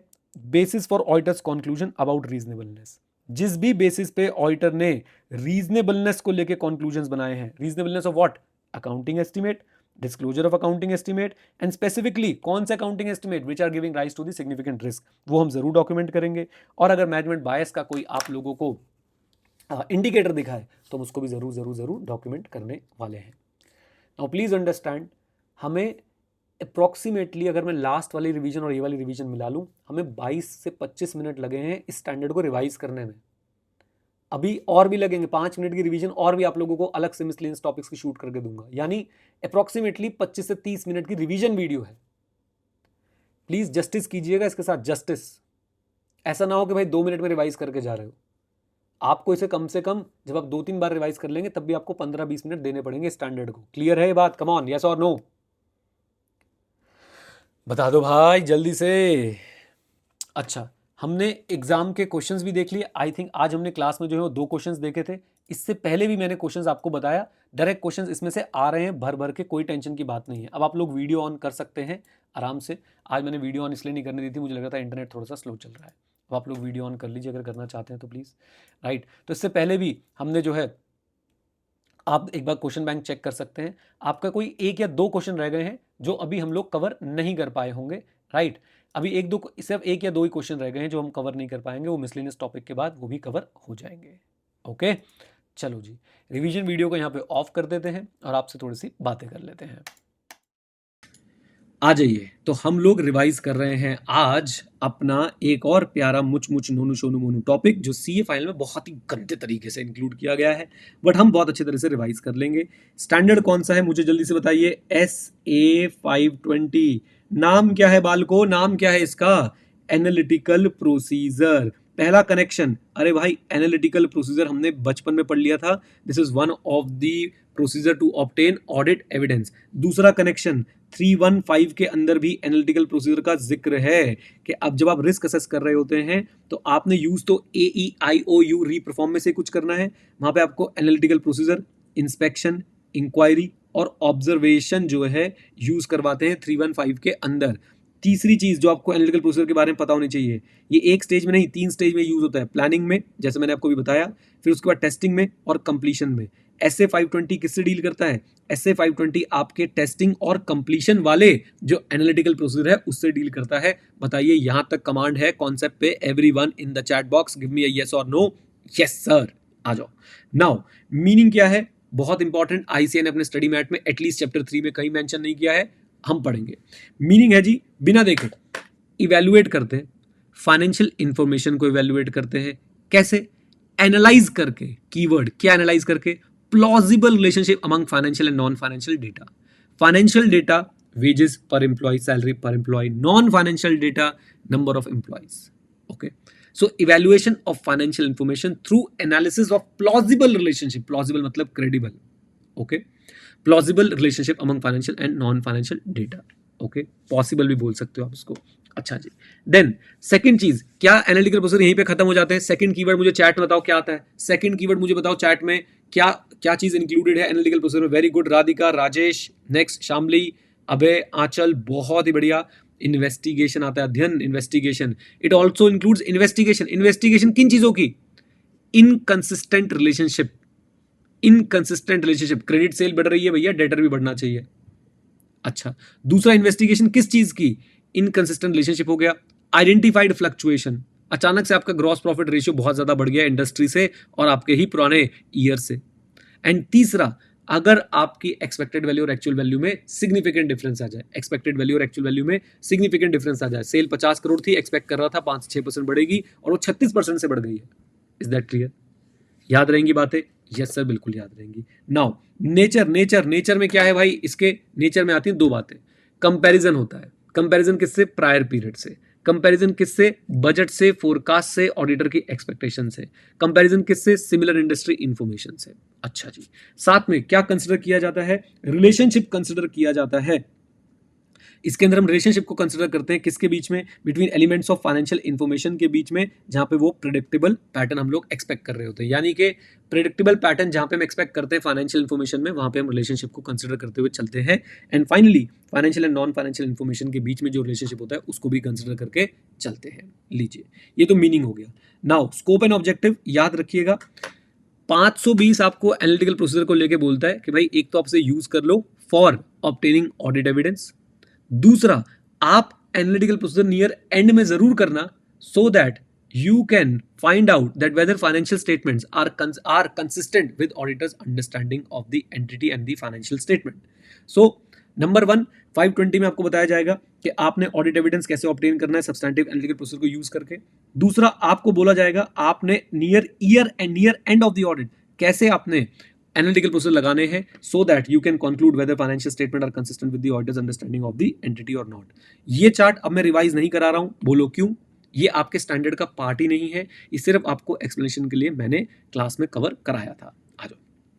Now this is very important. अब 2 टॉपिक जो है हमारे पास बहुत इंपॉर्टेंट है, 3 टॉपिक है बेसिकली। एक टॉपिक हम लोग बुक से कवर करेंगे और फिर बोल रहा हूं what is your ultimate study guide for CA final audit? These revision videos आपने क्लास में पढ़ा, क्लास में डिफरेंट डिफरेंट सोर्सेज यूज करता हूँ, डिफरेंट डिफरेंट एग्जांपल्स यूज करता हूँ।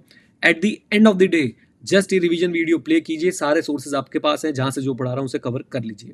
आइए मेरे साथ। एंड दिस वर्क्स, इसका 100% प्रूफ है हमारे पास, दिस वर्क्स अगर आप लोग मेहनत करते हैं तो। सब्सटैंटिव एनालिटिकल प्रोसीजर, तो आपने एनालिटिकल प्रोसीजर लगाते समय क्या करना है, किन बातों को आपने ध्यान में रखना है? 4 बातें पहले तो चैट में लिख दो, 4 बातें सबके सब चैट में लिखें जल्दी से।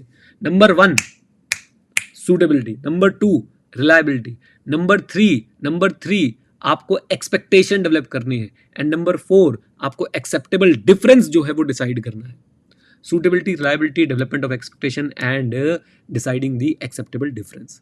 अब सूटेबिलिटी बहुत सारी चीजों पर डिपेंड करती है। असर्शन क्या है, रोमम कितना है, प्रिडिक्टेबल है या नहीं है, ऑडिटर को कितना रेलेवेंट लग रहा है analytical procedure to find out the audit evidence with respect to a particular assertion, and whether हम इसको सपोर्ट करने के लिए यूज कर रहे हैं या फिर हम लोग जो है इसको मेन एनालिटिकल प्रोसीजर की तरह यूज करने वाले हैं। आइए, तो सूटेबिलिटी, अच्छा 2 मिनट के लिए मैं आपको आईसीए का स्टडी मैट भी एक बार दिखाना चाहूंगा कि यहां पे क्या चल रहा है।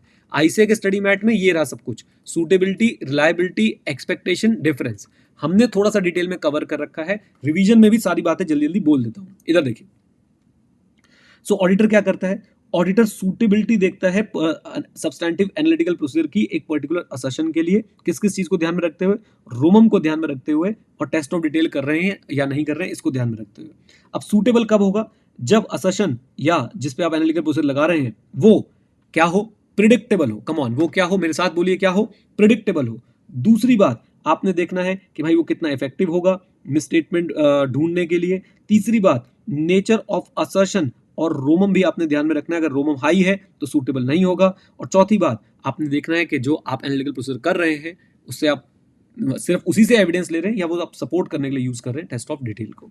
दूसरा, रिलायबिलिटी, आ जाओ जी। रिलायबिलिटी सिंपल सी बात है, जिस डेटा के बेसिस पे ऑडिटर अपनी एक्सपेक्टेशन बनाएगा, जिस डेटा के बेसिस पे ऑडिटर रेशियोज निकालेगा, ट्रेंड्स निकालेगा, एक्सपेक्टेशन डेवलप करेगा, वो डेटा कैसा होना चाहिए, रिलायबल होना चाहिए। अब रिलायबल डेटा कब होता है, मेरे साथ साथ, सोर्स इंडिपेंडेंट, नेचर भैया एक्सपेक्टेड डेटा, अगर आप फोरकास्ट से अपने आप को कंपेयर कर रहे हैं तो it must be expected result, not the goals to be achieved.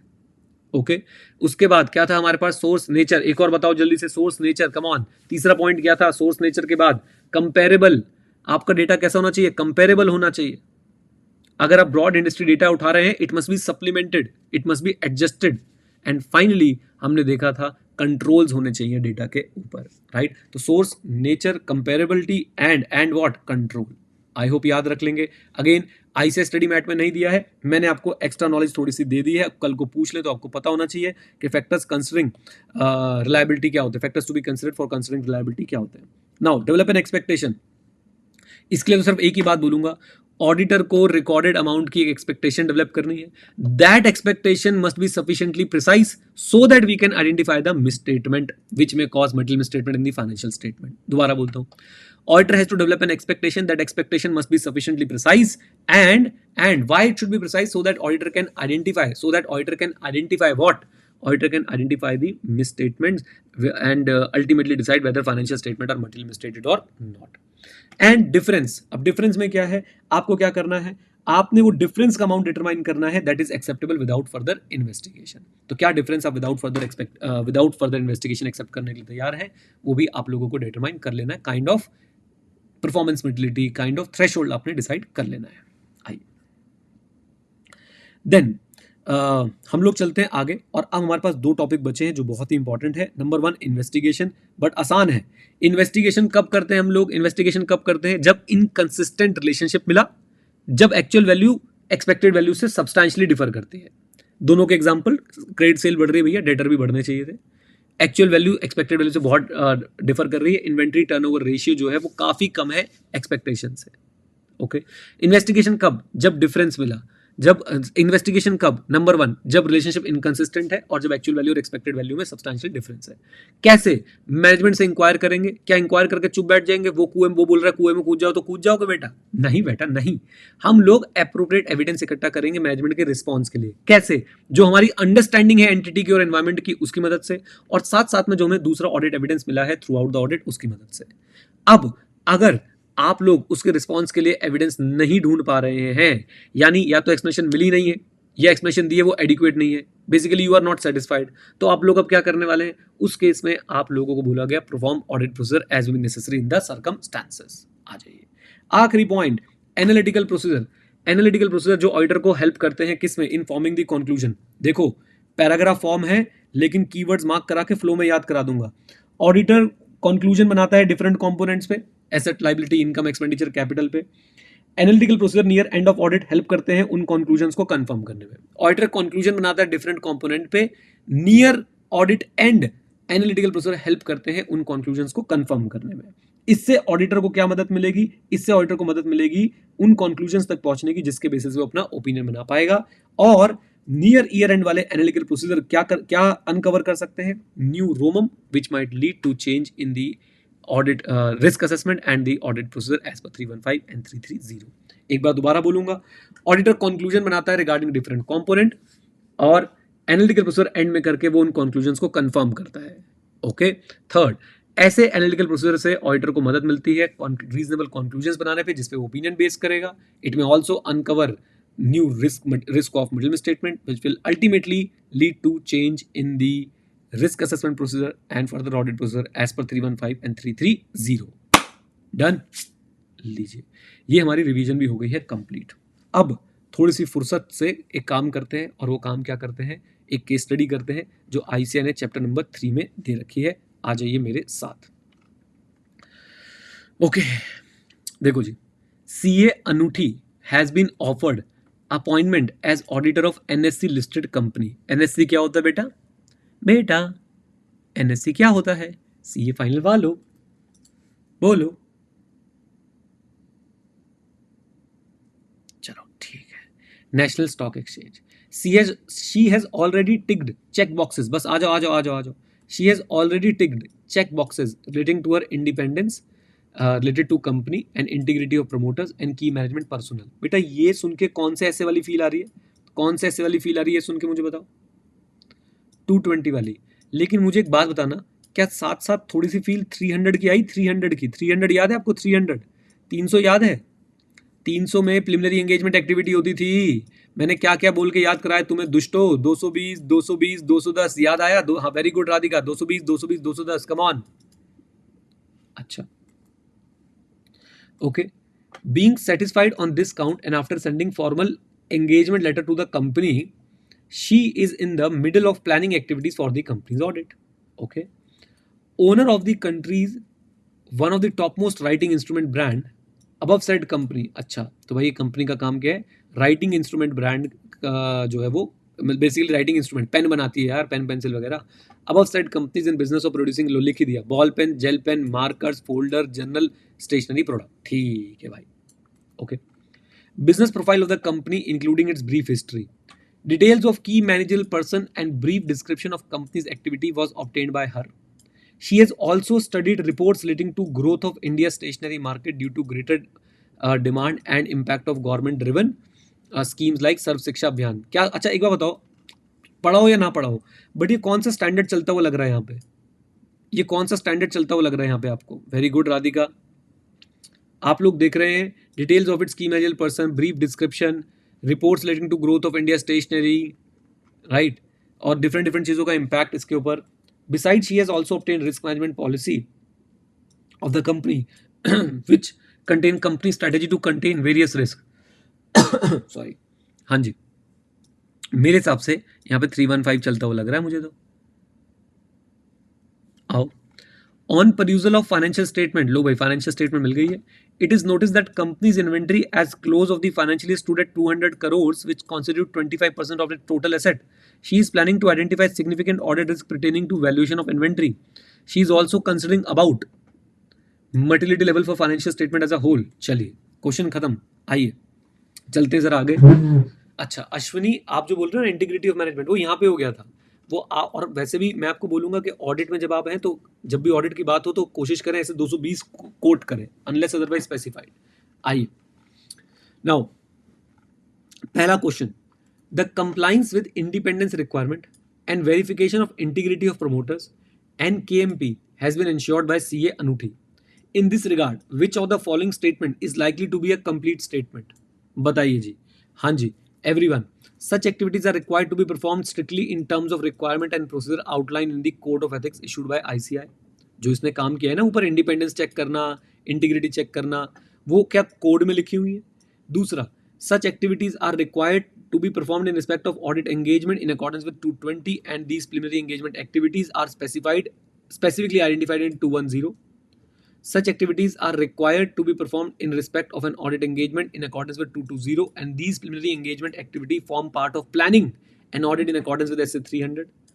Such activities are required to perform in terms of requirement and procedure outlined in code of ethics and specifically identified 210। बताइए जी क्या answer है? सबका answer सही है, सबका, शाबाश। एक ने आंसर गलत दिया है, एक ने, सिर्फ एक बालक ने, दो ने दे दिया गलत। The right answer is नहीं, सी होगा भाई, सी। वाई? आप देखो ना, ऐसी जो एक्टिविटीज थी ये ऐसे 220 में लिखी थी और specifically in preliminary engagement activity को क्या 300 में मेंशन किया गया है? मुझे बताइए, हाँ कहना, कम ऑन बोलिए। ये कॉन्सेप्ट बेस्ड क्वेश्चन ही नहीं, फैक्ट बेस्ड क्वेश्चन है तो। हाँ जी, डाउट तो नहीं है किसी को? आइए नाउ द ऑडिटर। अच्छा वैसे एक मिनट के लिए सोचो कि अगर किसी ने प्रिलिमिनरी एंगेजमेंट एक्टिविटी पढ़ी नहीं है, उसका आंसर तो पक्का ही गलत हो गया पहले वाला। चलिए, the auditor has obtained risk management policy of the company. Auditor ने रिस्क मैनेजमेंट पॉलिसी ले ली भाई कंपनी की, ठीक है। Which of the following is the most appropriate in this regard? Okay, understanding of company risk management policy is required by auditor. हाँ, it may help the auditor in identifying and assessing the risk of material statement that management fail to identify. अच्छा, understanding is not required, ये तो यहीं पे गलत हो गया। मुझे बताइए, कंपनी के रिस्क मैनेजमेंट को आप समझना चाहेंगे? बोलिए हाँ के ना। हाँ बिल्कुल समझना चाहेंगे, तो मैंने इसको यहां से हटा दिया। Okay, the understanding of the company's risk management policy is required by the auditor, however it can not help the auditor in identifying. नहीं, इट कैन हेल्प, मेरे हिसाब से इट कैन हेल्प। आइए, the understanding of company's risk management policy is sufficient for an auditor to develop audit plan. इसको भी गलत कर रहा हूं मैं। क्यों गलत कर रहा हूं? क्या सिर्फ और सिर्फ कंपनी की रिस्क मैनेजमेंट पॉलिसी से ही हम लोग अपना ऑडिट प्लान बना लेंगे? नहीं, बी और सी को मैंने हटा दिया, इवन सी को भी मैंने हटा दिया, बी सी डी को मैंने हटा दिया। देखो मैंने कैसे एलिमिनेट किया, मैं बताऊं आप लोगों को किस किस बेस मैंने एलिमिनेट किया। इधर देखिए प्लीज, मैंने इसको तो भाई एकदम क्लियर, प्राइम ऑफ एसी गलत है। क्या कंपनी की रिस्क मैनेजमेंट पॉलिसी में समझना नहीं चाहूंगा? बिल्कुल समझना चाहूंगा भाई। दूसरी बात, कंपनी की रिस्क मैनेजमेंट पॉलिसी रिक्वायर्ड है, हाँ है, लेकिन क्या वो ऑडिटर को कोई भी रिस्क आइडेंटिफाई करने में हेल्प कर सकती है यार? कम ऑन बोलिए। अच्छा, और तीसरा मैंने क्यों हटा दिया? क्या सिर्फ इसी के बेसिस पे मैं अपना ऑडिट प्लान बना लूंगा? नहीं, एक बार चेक कर लीजिए, मेरे हिसाब से इसका आंसर है A is the right answer. Right, तो सेकंड का ए और फर्स्ट का हमने क्या मार्क करा था? सी। आइए नेक्स्ट पे चलते हैं। Which of the following is not likely to be a procedure for auditor to understand the company? बहुत ध्यान से, टू अंडरस्टैंड दी कंपनी, सिर्फ इतना पढ़ लेना। Which is of the following is not likely to be a procedure? Performing an online search to identify press reports relating the company, reviewing any new SEBI and stock exchange requirement, reviewing whether fresh money was raised from public, seeking confirmation letter from bankers regarding outstanding balance. बढ़िया question बनाइए, बढ़िया question बनाइए। कौन सा procedure understanding के लिए नहीं है? अंडरस्टैंडिंग के लिए नहीं। वेरी गुड राधिका, शाबाश। मेरे हिसाब से डी जो है ना, डी, ये अंडरस्टैंडिंग के लिए नहीं है भाई। ये तो आपका आ गया 330 में, यानी यहाँ पे तो आप लोग रिस्पॉन्स दे रहे हो, असेस रिस्क को एक्सटर्नल कंफर्मेशन कर रहे हो, you are not operating understanding. Okay okay, आ जाइए नेक्स्ट क्वेश्चन पे चलते हैं। Considering auditors intention to identify significant audit risk pertaining to inventory valuation, which of the following statement is likely to be true? कौन सी statement इसमें से आपको सत्य लग रही है? आ जाओ। प्रोसीजर प्लान टू आइडेंटिफाई, याद रखिएगा अभी रिस्क आइडेंटिफिकेशन का फेज चल रहा है। Procedure plan to identify significant audit risk pertaining to inventory valuation forms part of overall audit plan। Okay, देखते हैं अभी। Procedure plan to identify the significant audit risk pertaining to inventory valuation forms part of overall audit strategy। नहीं, strategy तो बिल्कुल नहीं है। क्यों भाई? स्ट्रैटेजी में क्या आता है? Scope, timing and direction. क्या उसमें हम लोग रैप और फैप की डिटेल डिस्कशन कर रहे होते हैं? आंसर इज नो, नहीं कर रहे होते हैं। Procedure plan to identify significant audit risk pertaining to inventory valuation forms part of test of control. हाँ जी, इसको क्या बोलना चाहते हो आप? क्या ये टेस्ट ऑफ कंट्रोल का पार्ट है? टेस्ट ऑफ कंट्रोल का? अरे नहीं भाई, टेस्ट ऑफ कंट्रोल तो फर्दर ऑडिट प्रोसीजर का पार्ट है, और अभी हम तो रिस्क असेसमेंट स्टेज में है। यहाँ पे बोल रहे हैं part of test of detail, ये भी गलत हो गया, क्योंकि ये भी फर्दर ऑडिट प्रोसीजर का पार्ट है। हम लोग तो रिस्क असेसमेंट स्टेज में है। तो हमारे पास बच गया एक बात कि भाई procedure plan to identify significant audit risk pertaining to inventory valuation forms part of overall audit plan. Is that clear? बोलिए। फोर्थ का ए मार्क कर लीजिए। लॉजिक के साथ समझ में आया? बोलो भाई। ये दोनों तो 330 में चले गए, इनका 315 से क्या लेना देना है? ये हमारा जो है 300 के अंदर है, ये भी 300 के अंदर है। लेकिन अब 300 के अंदर भी जरा सोचो, स्ट्रैटेजी में क्या होता है? स्कोप, टाइमिंग, डायरेक्शन होती है। प्लान में होता है ना NET of RAP, NET of FAP, ओ ऐप। कम ऑन, बोलिए। आ जाओ जी, नेक्स्ट पे चलते हैं। In relation to materiality level for financial statement as a whole. अभी आपको 320 पढ़ाया नहीं है, 320 नहीं पढ़ा ना हमने यहाँ पे, अभी तक नहीं पढ़ा ना 320 सी फाइनल में। आओ, बट देखिए कर पाते हैं कि नहीं। In relation to materiality level for financial statement as a whole, which of the following statement is most appropriate? Materiality has to be decided by the auditor after identification and assessment of ROMM. नहीं, materiality has to be decided prior to identification. Prima facie ये सही है। Materiality has to be decided by auditor after performing RAP. नहीं, बिल्कुल भी नहीं। Materiality has to be decided by the auditor at the time of designing. ये तो बिल्कुल भी नहीं भाई। मटीरियलिटी याद रखिए, मैंने आपको बेसिक फ्लो पढ़ा रखा है। पहले एंगेजमेंट होती है, फिर प्लानिंग होती है, फिर प्लानिंग के साथ साथ ही आपकी मटीरियलिटी चल रही होती है, उसके बाद आपके रैप आता है, उसके बाद आपका फर्दर ऑडिट प्रोसीजर आता है। Come on. तो मेरे हिसाब से इसका राइट आंसर होना चाहिए, मटीरियलिटी हम लोग डिसाइड करते हैं prior to identification and assessment of ROMM. Easy easy, बोलिए यस। अच्छा सुनो मेरी बात को। अब आपके एक मिनट, ये नहीं चलाना था मुझे, गलती से चला है, सॉरी। हाँ जी, अब आपके पास क्वेश्चन बैंक में क्या क्या था, इस 520 के क्वेश्चन भी आपको दिखा देता हूँ। चैप्टर 3 हमारा कंप्लीट हो चुका है। अब चैप्टर 3 के आप जब क्वेश्चन बैंक में देखेंगे तो आप लोगों को एक तो इन्वेस्टिगेशन वाला क्वेश्चन मिला। यहाँ पे इन्वेस्टिगेशन पढ़ा था हमने। कम ऑन, बोलिए, बोल दीजिए। हाँ जी, और साथ साथ में आप लोगों को जो नेक्स्ट क्वेश्चन मिला है वो कौन सा है? ये बड़ा जेनरिक सा क्वेश्चन है, इसमें आपका कोई कॉन्सेप्ट यूज नहीं हो रहा है। बेसिकली कुछ टॉपिक्स और होते थे पुराने एनालिटिकल प्रोसेस वाले 520 के अंदर सी फाइनल में, उनमें से क्वेश्चन पूछा गया है। क्या कह रहे हैं एक बार जल्दी से बता देता हूँ।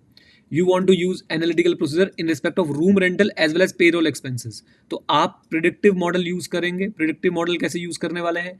आप देखेंगे पिछले साल कितना था और उसमें एडजस्टमेंट करके देखने वाले हैं, इस साल प्रिडिक्ट करने वाले हैं कि इस साल कितना होगा इनका रूम रेंट और इनका साथ साथ में पेरोल एक्सपेंसेस। तो एक जेनरिक क्वेश्चन है, उम्मीद करता हूं आप लोग इसको रीड कर लेंगे एक बार। बोलिए हाँ के ना, कम ऑन, आ जाओ, मैं करवा देता हूँ। तुम्हारे आलस में मेरे को बिल्कुल भरोसा नहीं है भाई, मैं तुम्हारे आलस पे पूरा भरोसा, तुम्हारे ऊपर नहीं है। ठीक है, तो हमारा 520 का बेस यहाँ पे ऑब्जेक्टिव बता दिया। Accordingly in some cases predictive model में भी effective as an analytical procedure. In case of payroll cost, जहाँ पे एंटिटी के नंबर ऑफ एम्प्लॉयज नोन है, फिक्स रेट ऑफ पे जा रही है throughout the period, it may be possible for the audit to use this data to estimate the total payroll cost for the period with a high degree of accuracy. Example class में cover किया था हमने, yes. और इससे क्या होगा, हमें audit evidence मिल जाएगा, और ऑडिट एविडेंस मिल जाएगा तो हमारी टेस्ट ऑफ डिटेल की रिक्वायरमेंट जो है वो क्या हो जाएगी, रिड्यूस हो जाएगी। रूम रेंटल में different type of analytical procedure provide different level of assurance. Analytical procedure जिसमें प्रिडिक्शन करेंगे हम लोग टोटल रेंटल वैल्यू की। इन case of hotel taking the room tariff rates, हम लोग रूम टैरिफ रेट्स उठाएंगे, नंबर ऑफ रूम्स उठाएंगे, और vacancy rate, basically occupancy rate यहाँ पे हम कंसिडर कर सकते हैं, इन्होंने वैकेंसी रेट कर लिया। and can provide persuasive evidence that may eliminate the need for further verification by means of test of detail, provided the elements are appropriately verified। लीजिए, तो बेसिकली आपका अगर ये रिलायबल डेटा है, ये वाला अगर आपका रिलायबल डेटा है वैकेंसी रेट का, नंबर ऑफ रूम्स का, टैरिफ रेट का, तो आप लोग प्रेडिक्ट कर सकते हैं। That's it. छोटा सा क्वेश्चन था, पुराने टाइम पे आया हुआ, मई 2019 में, बट फिर भी हमने कवर इसको कर लिया है। यहाँ पे आके हमारा चैप्टर 3 हो जाता है पूरा का पूरा समाप्त। अच्छा, अगर कल से कोई ज्वाइन करना चाहता है लाइव में तो डेफिनेटली कर सकता है, नया चैप्टर शुरू कर रहे हैं। बस रिक्वेस्ट करूंगा बेसिक्स देख के आए अच्छे से, और चैप्टर 1 कंप्लीट कर लें तो मज़ा ही आ जाएगा। और चैप्टर 1 की कंप्लीट वीडियो मैंने यूट्यूब पे भी अपलोड कर रखी है, आप लोग वहाँ से भी देख सकते हैं। डन। चलिए, ये हो गई हमारी revision plus case study plus 2 questions.